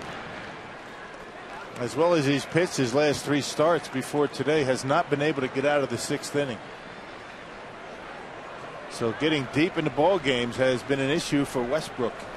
And that all-important 3rd time through the batting order, especially with a sinker ball pitcher. Now the Brewers trying to get something going. Kotze into deep center field. That's going to get down. That's going to the wall. Ricky Weeks racing around third. He'll try to score. He will score as Mark Kotze delivers the Brewers' first run. 3-1 St. Louis. Now continues his good hitting against Westbrook. 2 hits today and now an RBI double. Still nobody out. And another pitch up in the zone. Kotze goes right with it. 2 of the hardest hit balls all day. Back to back in the 6th. The 3rd time through the batting order. Up out over the plate. Kotze didn't try and pull it. If he does, it might be a double play ball. And with Ricky's speed, he's able to score easily on a ball to the wall in center field.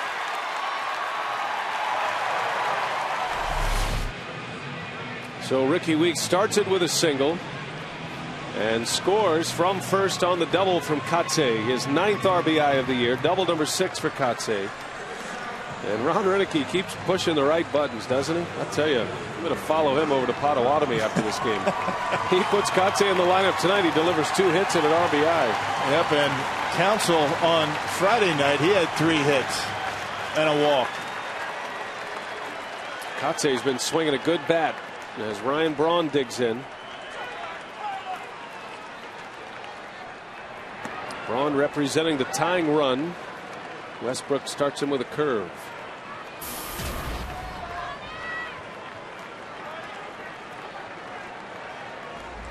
Braun bounced into a double play in the 1st inning. Westbrook broke his bat. And then he walked in the 4th.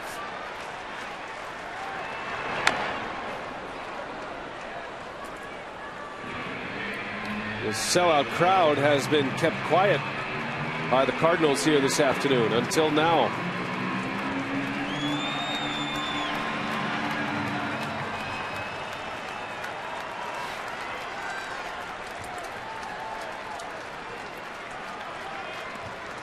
Braun down to the count 0-2. Fielder on deck.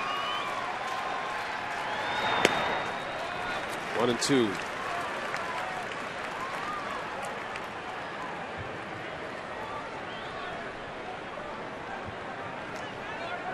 Fielder has one of the 6 hits against Westbrook. Back-to-back hits to start the 6th inning.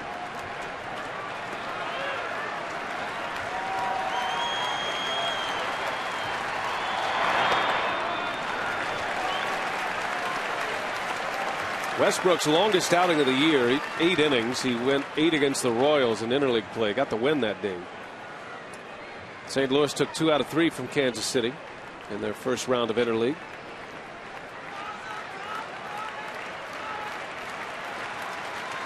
But the Brewers trying to chase Westbrook for the 4th consecutive game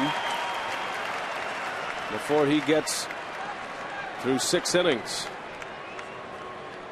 Well, ordinarily, you say to yourself, have Braun get that runner over to third base with less than 2, but all bets off when you have Ryan Braun at the plate. Braun very good at hitting the ball to the opposite field. A big pitch for the Cardinals, and that's why Yadier Molina and Westbrook want to have a discussion. Is it going to be the slider or the sinker?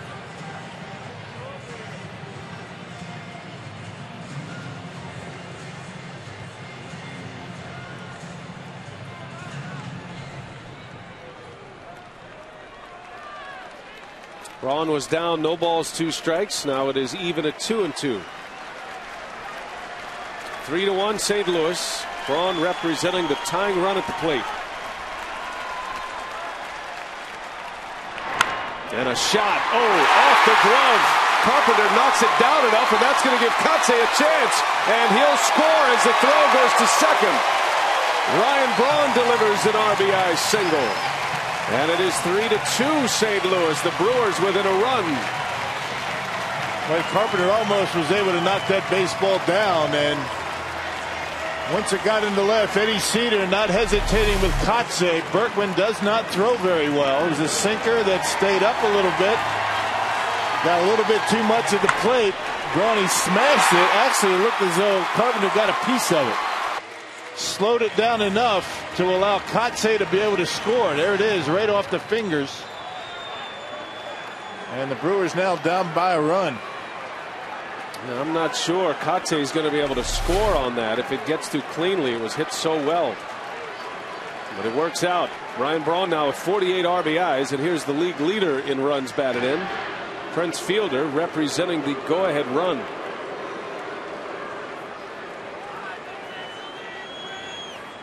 Yeah, we'll find out just how hot Prince Fielder is at the plate. He has been delivering big time in spots just like this all season. And that one's launched. Fielder will watch it fly. The Brewers have the lead.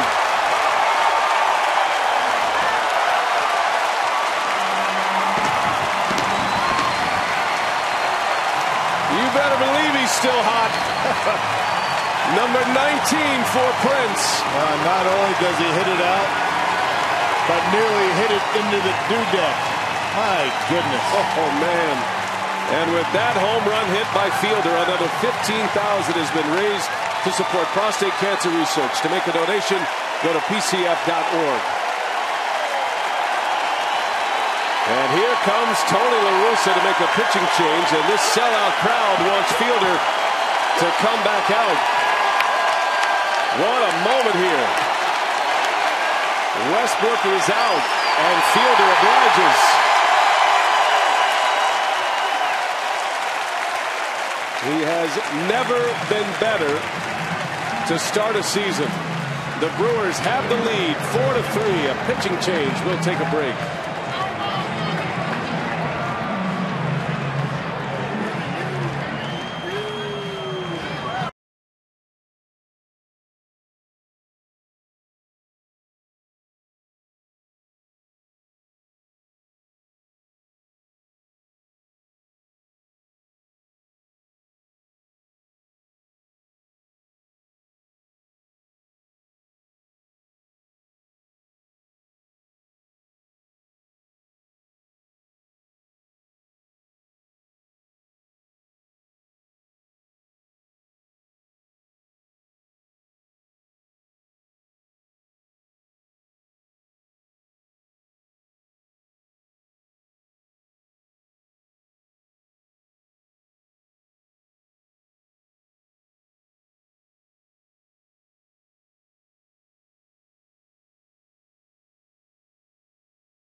bomb almost into the dew deck.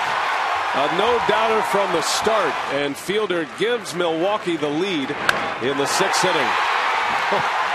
Yeah, we are witnessing here in Wisconsin something that you may never see again. Ryan Braun, Prince Fielder having a year that they are having together.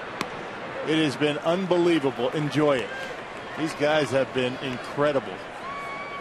And you tread very lightly when you start going back into the history of Milwaukee baseball. But you have to put Braun and Fielder in the same class right now as McGee bounces to Jason Mott. And there is the first out of the 6th inning. As you take a look at the numbers of Jason Mott, the hard thrower. But Rock, you put together some of the great tandems in Milwaukee baseball history. You think about Eddie Matthews and Hank Aaron, and then you think about Paul Molitor and Robin Yount. Yeah. And Fielder and Braun are in that discussion. Yeah, absolutely, particularly the way they've been going at it this year. That's why I tell you what, it has been an unbelievable joy to watch these two guys. Unbelievable. Just about every day these guys come up big. And not just in Brewers franchise history. You're talking about, baseball. I mean, this year, the way those two guys have been going at it, driving in runs, coming up big, batting average, RBIs, home runs. Wow. Well, Fielder in his last 10 games has 8 home runs and 16 RBIs over his last 10 games played. Prince with his 19th home run of the year. He is tied with Matt Kemp for the league lead and adds to his National League lead in RBIs. Fielder now with 58. I tell you got to start stuffing that ballot box for Prince Fielder. If anybody deserves to start in that All-Star game this year in all of baseball, it's Prince Fielder. Right now, Albert Pujols is the leading vote getter among first basemen. Joey Votto is a close second.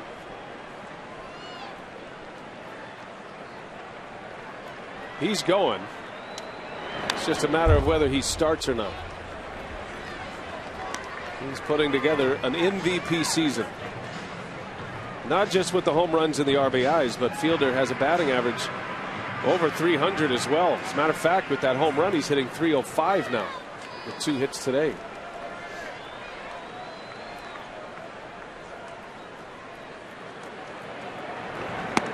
And Hart goes down swinging. So Jason Mott has come on and retired the first 2 hitters. And you can vote for your favorite Brewers for the 2011 All-Star team. You'll be eligible to win great prizes, including a night in Ryan Braun's suite with a visit from Ryan himself. For details, visit brewers.com/all-star. Vote early, vote often. Most importantly, vote Brewers. You get 25 votes per email account. So log on and start voting. Ryan Braun is the leading vote getter in the National League at the latest release of the voting. Ricky Weeks is second among second basemen behind Brandon Phillips, and Fielder is third.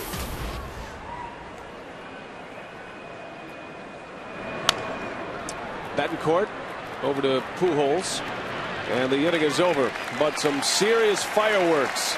4 consecutive hits to start the inning. RBIs from Kotsay and Braun, and Fielder's bomb.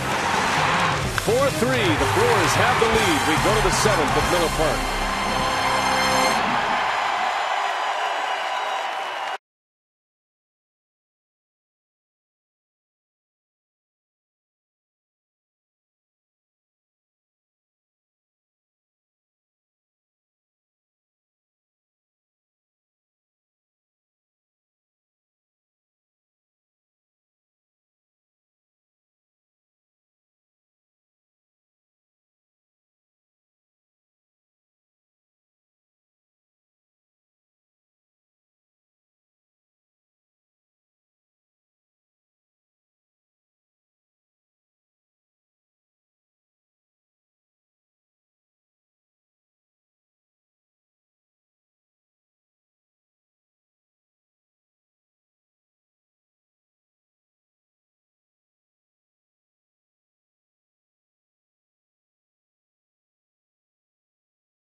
Friday at Miller Park. Get one Terrace Reserve ticket to any Brewers Friday game and one general admission ticket to the 2011 Wisconsin State Fair presented by U.S. Cellular. Call 414-902-4000 or visit brewers.com/State Fair. The brains and the brawn and the prince. And a 4-run 6th inning. Milwaukee now in the lead. Sean Markham back on the mound. He starts his 7th inning of work. Has 92 pitches on the board through the first 6 and has given up 3 runs on 5 hits. And this ballpark still buzzing from Prince Fielder's blast, among other things. And Schumacher takes one away. 2-0 the count. Schumacher drove in 2 runs with a single in the 4th inning. Had the big hit for the Cardinals. The other RBI from Colby Rasmus last inning.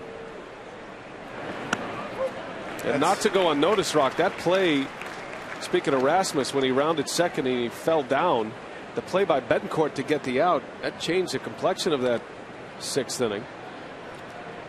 Yep, the cutoff throw to Ricky Weeks, and Betancourt was lined up at third base. Ricky was actually trying to throw that ball to third. Betancourt realized that Rasmus fell down. He cut it off.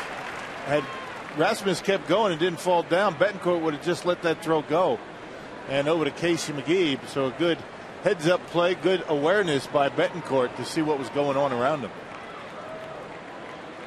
Markham has come back on Schumacher. 2-2 now. On the ground to Betancourt on cue.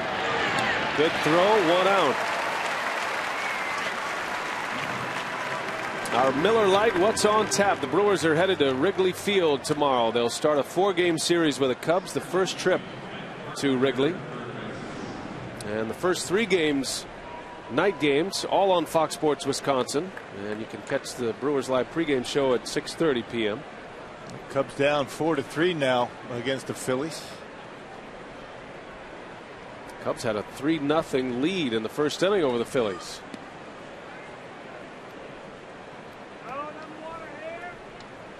Seven-game road trip coming up.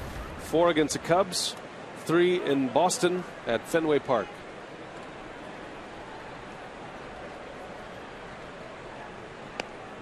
Feels like the Brewers just got home. Got home late on Monday. That wraparound series in Philly, or I should say Florida. And back at it tomorrow in Chicago.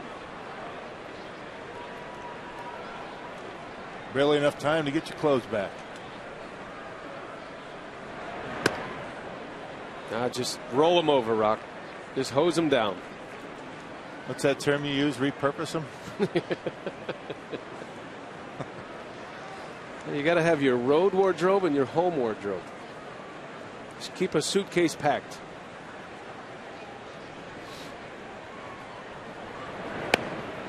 There's a strike. I'm not going to mention any names, but I have had a partner. I did have a partner in the past that never took his suitcase out of his car. And that is a true story. Darren Sutton? Not saying. I think he still does that.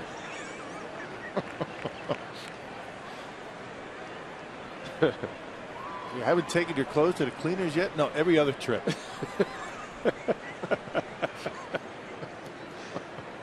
Unless they walk away. Just missed. Markham trying to hit the back door with a slider or a cut fastball. And the count goes full 3-2. Matt Carpenter in the big leagues for the first time this year. Just 14 major league at-bats under his belt. He's a pretty good hitter down in AAA this season. Hit .283 down there before his promotion. Cardinals have had a hard time staying healthy at the hot corner this year.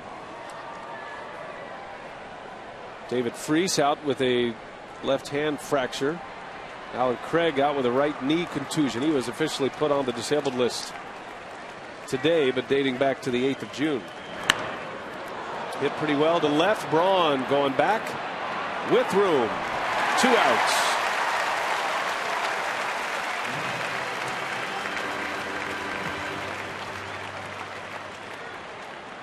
So 2 outs in the inning. Markham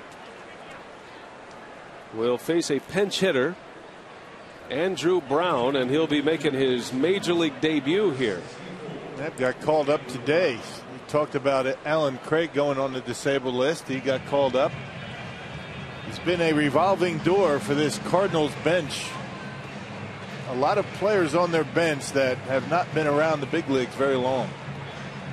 And that's unusual for a Tony La Russa club. So Andrew Brown will hit for the first time in the major leagues. What kind of scouting report would the Brewers have on Andrew Brown, if any, coming from Memphis? Well, they do have minor league scouts that go around the circuit. You don't have any video, I would imagine, but you do have an idea of what he likes, what he doesn't like. But I think you can pretty much throw that out the window with Sean Markham, the way he throws that changeup. I don't think too many pitchers in AAA have a changeup like the one Sean Markham features. So he starts him with a breaking ball, and he's in there for a strike. Brown was hitting .351 in Memphis. Had 11 home runs, 41 driven in. Big bopper in the Pacific Coast League this year. You imagine that heart of his is pounding away pretty good. His first at bat in the big leagues. Yeah, Brown, one of 6 Cardinals this year to make their major league debut. Wow, that's a lot. And for a team that begins the day in first place, that's normally what you'd see from a team in the cellar. Good cut and a miss. Threw him another one, and it's a ball and 2 strikes.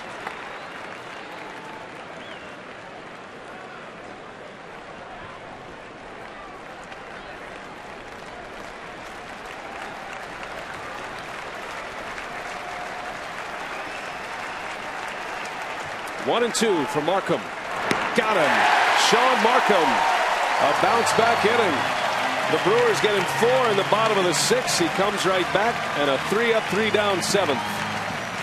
And the Brewers lead 4-3. It is our custom on Sunday. We keep it right here and let you enjoy Miller Park's presentation of God Bless America.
is about as hot maybe as we've seen him in a Brewer uniform. 8 home runs in his last 8 games. Well, you know, Prince right now, I think he's a better hitter right now than he was when he had his 50 home runs. This young man is so much more mature at the plate, very patient, and I still don't know why teams are pitching to this guy. Well, he set up Sean Markham for a potential victory here today. And good news is he's going to Wrigley Field tomorrow. He has 11 career home runs there, which are tied for most in any other ballpark besides Miller Park. So that's the good news all around. And you're set for a on-field instructional with BA. That's right. BA and I are going to talk about, and he's going to show some drills about tracking pitches, how to track pitches. All right, looking forward to that after the ball game, Brian. All right, Craig, Davey, thank you. As Lucroy bounces out to start the 7th inning. A 6-3 put out. The new pitcher is Eduardo Sanchez. See the numbers for Sanchez this year. He's been good for the Cardinals out of the bullpen. Yeah, basically fastball, curveball, mid-90s with a fastball, a 195 earned run average. He's only allowed the 1 home run in 24 appearances. Some names that you might not recognize in that Cardinals bullpen this year. Craig Counsell announced as the pinch hitter. Sean Markham's day is done. Very similar to what we saw last night with Greinke. Almost the exact same line for Markham tonight, but he fell behind. The Brewers got him some runs, a 4-run 6th inning, just like a 4-run 6th inning for Greinke yesterday. 2 walks, 8 strikeouts. Those 8 punch-outs tie a season high for Sean Markham today. 5th time he's had 8 strikeouts. And he is in line for his 7th win. Long way to go here. Brewers by a run. Counsell pinch hitting for Markham, and then back to the top of the order.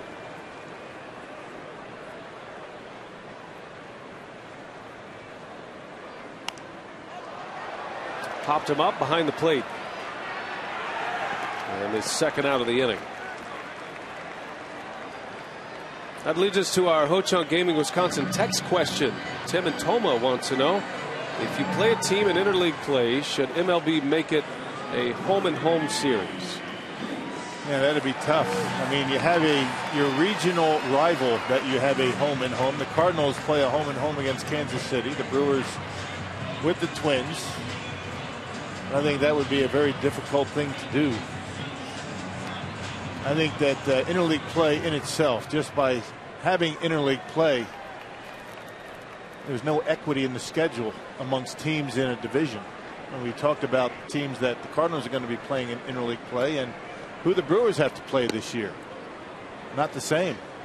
And there's been some discussion that came out of the Players Association yesterday about a balanced schedule and realignment in Major League Baseball, where you would do away with the divisions and you would have 2 15-team leagues. As Weeks pops this one up in the infield. Schumacher wants it, and the inning is over. A 3-3 down inning for Sanchez. We go to the 8th. Markham is out. Cameron Lowe coming in.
Skip Schumacher cracking the seal for the Cardinals with a 2-out, 2-run single, and it'll stay that way until the next inning. Kobe Rasmus with an RBI double down the line. 3-0 Redbirds, but in the bottom of the sixth, down 3-1, Ryan Braun delivers an RBI single, and then is Prince Fielder delivering a big 2-run home run to give the Brewers a 4-3 lead, and that's where we stand here in the top of the eighth, where Cameron Lowe is getting set to work the top half. B.A.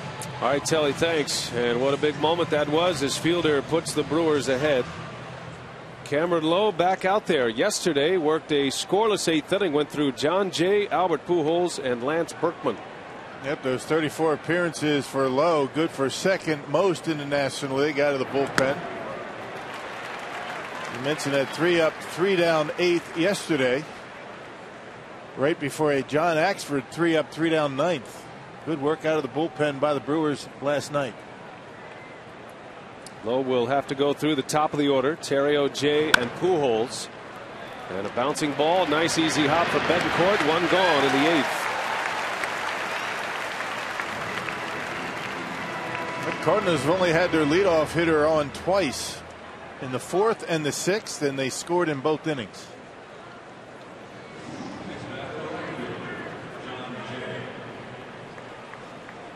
Well, last night, Cameron Lowe and John Axford didn't even let the Cardinals up for air. 6 up, 6 down to end the game. Axford had a couple of Ks. Lowe had a strikeout as well. And there's a swing and a little tapper. Lowe will take it himself.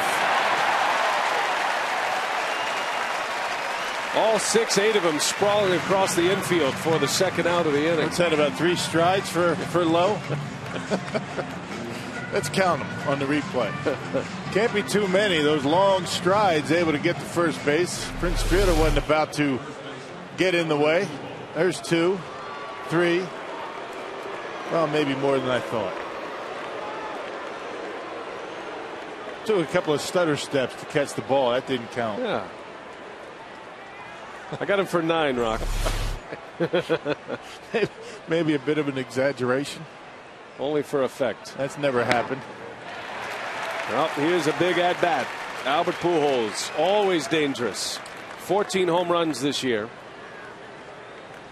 The Brewers buy a run here in the eighth. Shift is on for Milwaukee. They have 3 infielders on the left side. Cameron got him to fly out to center last night.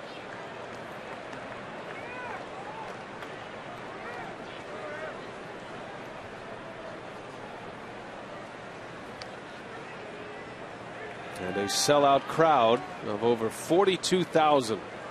Very anxious here with 2 away, knowing the kind of damage that Pujols can do.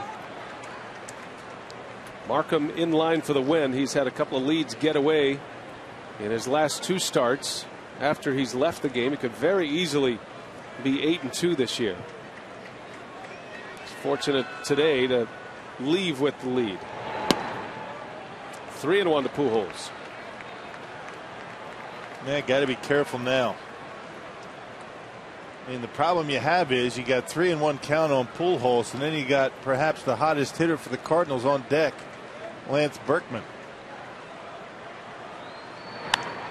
In the air to left, got in on his hands, and Cameron Lowe is going to retire the side in order once again.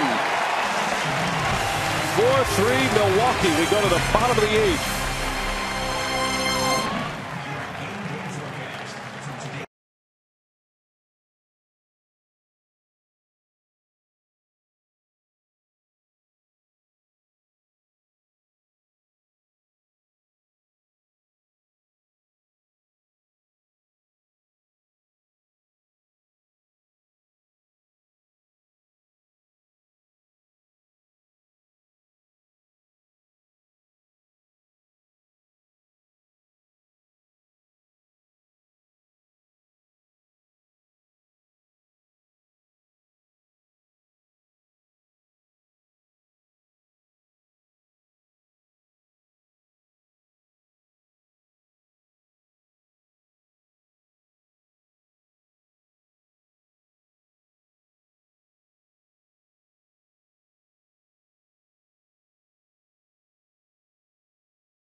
Up by a run here at Miller Park, and a very good job by Cameron Lowe to retire the side once again in the 8th inning. And it took a little bit of doing. He fell behind Albert Pujols, trying to keep the ball down. Didn't want to elevate the sinker, get it up in the zone, and have Albert tie the ball game.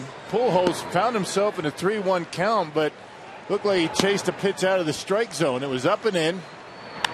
Normally a pitch that Albert is not either not going to swing at or really pop the hips and hit pretty hard, but got in on his hands. That's a big pitch. Jimmy John's delivery of the game for Cameron Lowe. You see the new pitcher is Fernando Salas. Cardinals have made a couple of changes defensively as well. And on the double switch, John Jay is out in right field. Descalso will take over at second base. That bump skips Schumacher out to right field.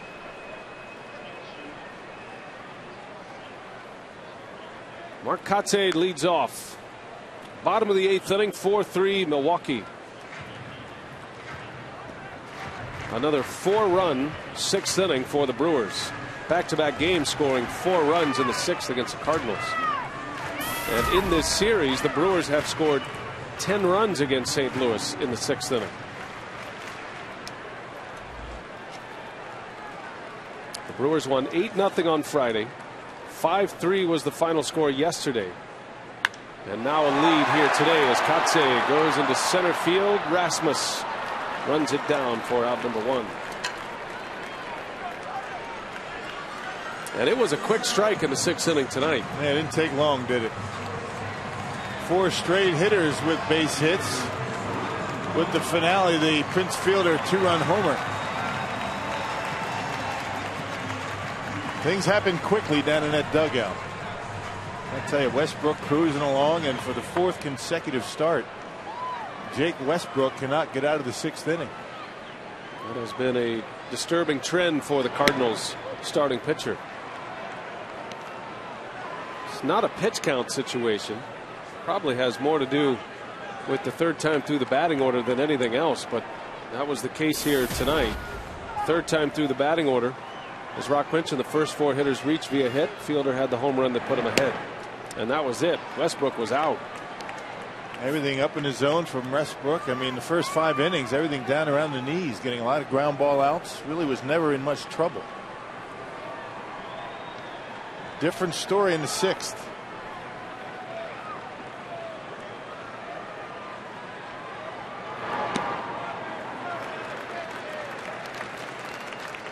Braun had a big hit in the 6th as well. Kotsay drove in the first run with a double. And then Braun singled home Kotsay for his 48th run batted into the year. Setting up Fielder's fireworks.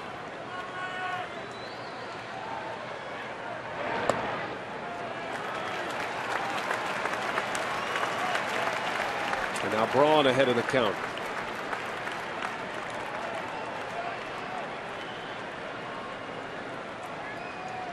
Pitchers try to work the corners against Braun. Braun has such a good eye. He works himself into a hitter's count. He usually sees a good pitch with Fielder coming up next.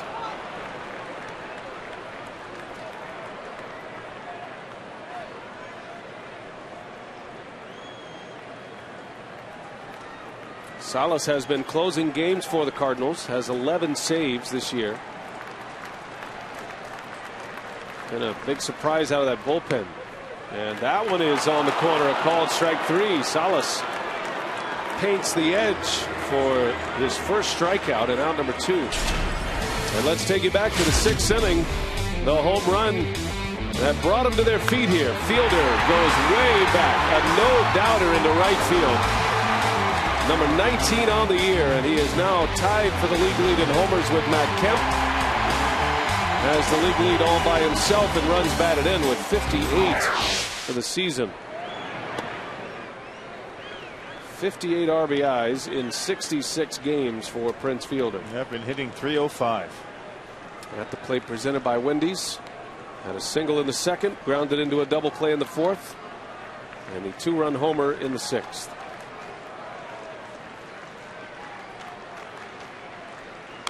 Prince has been on base 14 times now in 23 plate appearances on this homestand without a strikeout. Unbelievable. The two of them. It's been incredible to watch them. Has an OPS of 1040. On base percentage of 413, slugging percentage at 627. These are softball numbers. And he's doing it in the major leagues.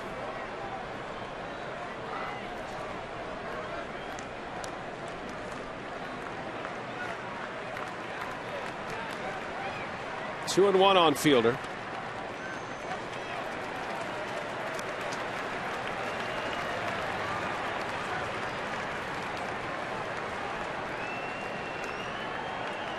And you would think right here, you would say there's no way you're going to give him a fastball. Why would you? Well, let's see what they do. Changeup. And ball four. You don't blame him. Fielder draws the walk. And here comes Casey McGee. That's about as close to an intentional walk with nobody on base as you'll ever see. Then you give him a fastball in the strike zone.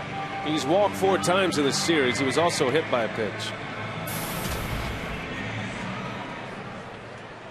So Fielder is on for Casey McGee.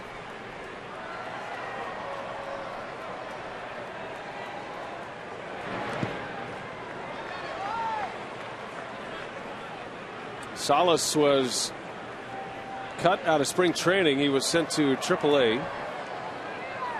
Doesn't have overpowering stuff. He does have great command. From Sonora, Mexico. He's still just 26 years of age. Saw a little time in the big leagues last year. As McGee into shallow right. Schumacher coming in, inning over. And we're set up for the 9th inning. And a 1-run Brewers lead. The Axeman cometh. 4-3 Milwaukee. Can they sweep the Cardinals? And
it has been one of those days at Miller Park, one to remember if the Brewers can finish it off.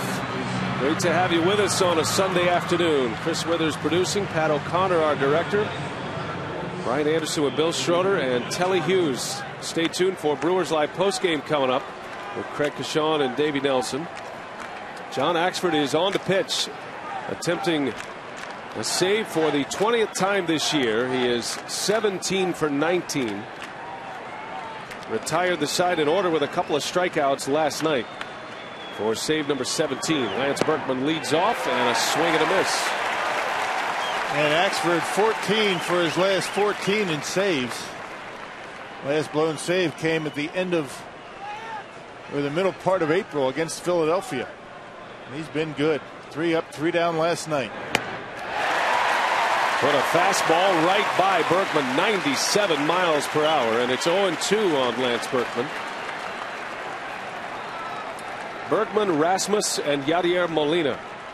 And the Brewers clinging to a 1-run lead thanks to a 4-run 6th inning.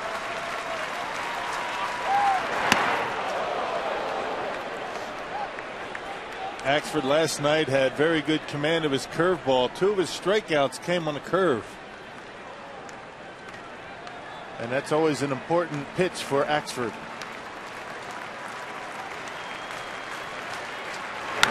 Bouncing ball. Betancourt right there. 1 gone.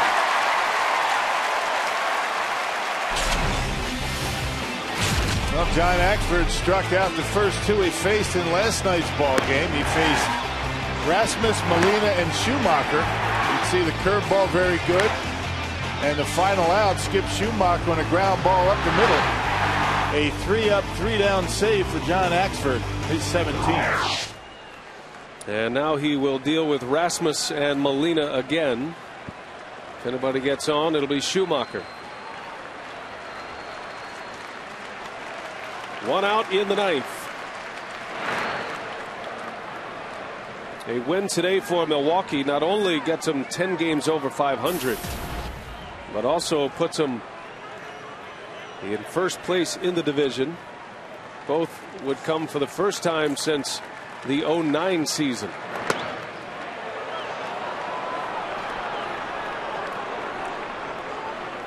Last time the Brewers were in first place in the division, the 4th of July 2009. And the last time they were 10 games over 500, June 6th of 09.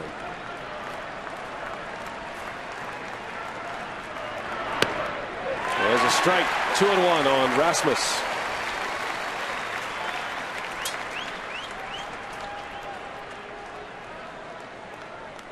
Sean Markham in line for the win. It would be his 7th.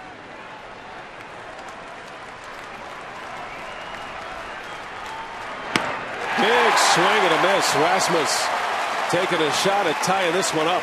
Yeah, it's 2-2. Up in the zone at 97. Tough for anybody to get a piece of that pitch.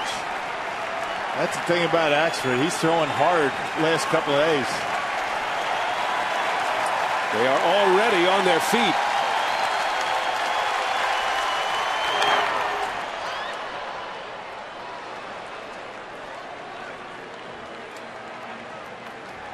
Cardinals headed to Washington, D.C. They start a series Tuesday with the Nationals. The Brewers headed to Wrigley Field, a 4-game set with the Chicago Cubs starting tomorrow.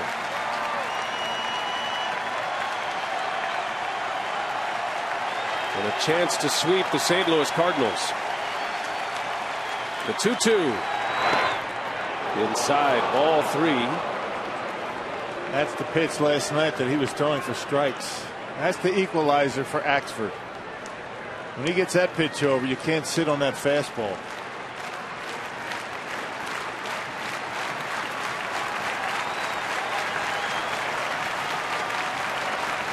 Full count to Colby Rasmus. In the air, this is out of play, back in the seats. Rasmus might have chased ball 4.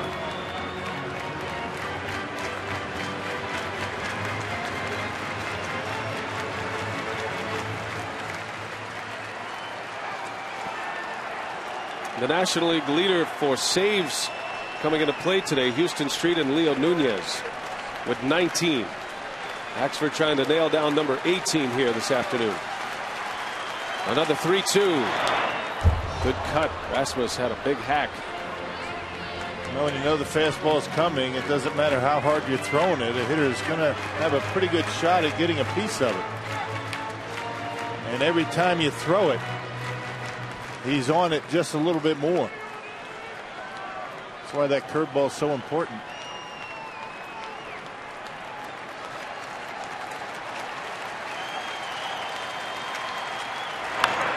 In the air, center field, pretty well hit. Gomez going back, and Gomez makes the catch. Oh, what a play! Carlos Gomez crashing into the wall. Out number 2. Well, it looked like Gomez hit his head on the back of that wall, the padded wall out in center.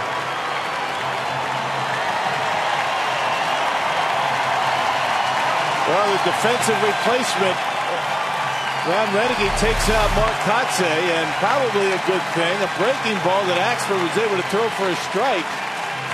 But look at Gomez going back, and just as he gets to the wall, makes the catch. Well done, Carlos Gomez. You can see him hit his head on that wall.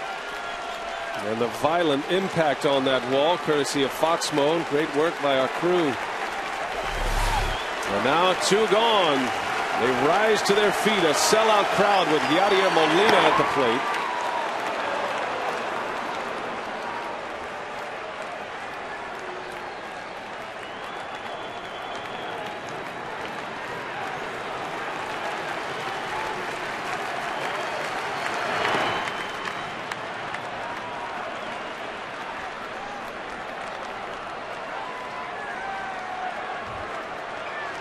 Axford falling behind Molina. 2-0. Yesterday, Axford struck him out on a curveball.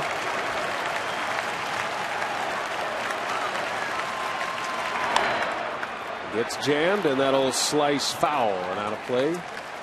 2-1.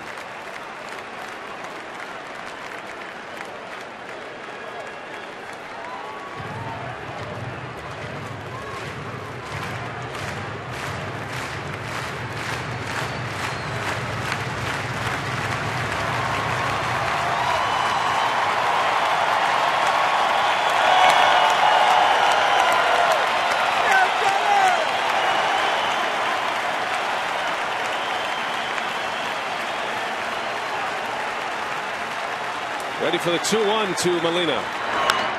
Another foul ball. Look out up there. Count evens at 2-2. Well, he struck him out on a curveball. He caught him looking in yesterday's ball game.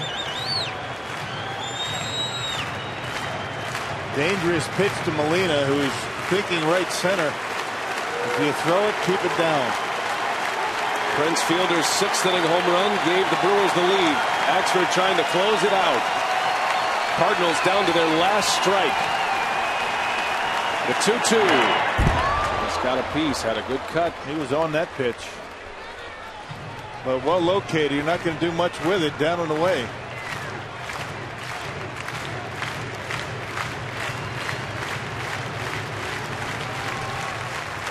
How do you dare come inside on Molina, looking away, dive into that outside corner. Well, remember, he got him on a called strike 3 with a curveball yesterday. Lucroy sets up inside, and a swing and a miss. John Axford saves number 18. The Brewers sweep the Cardinals.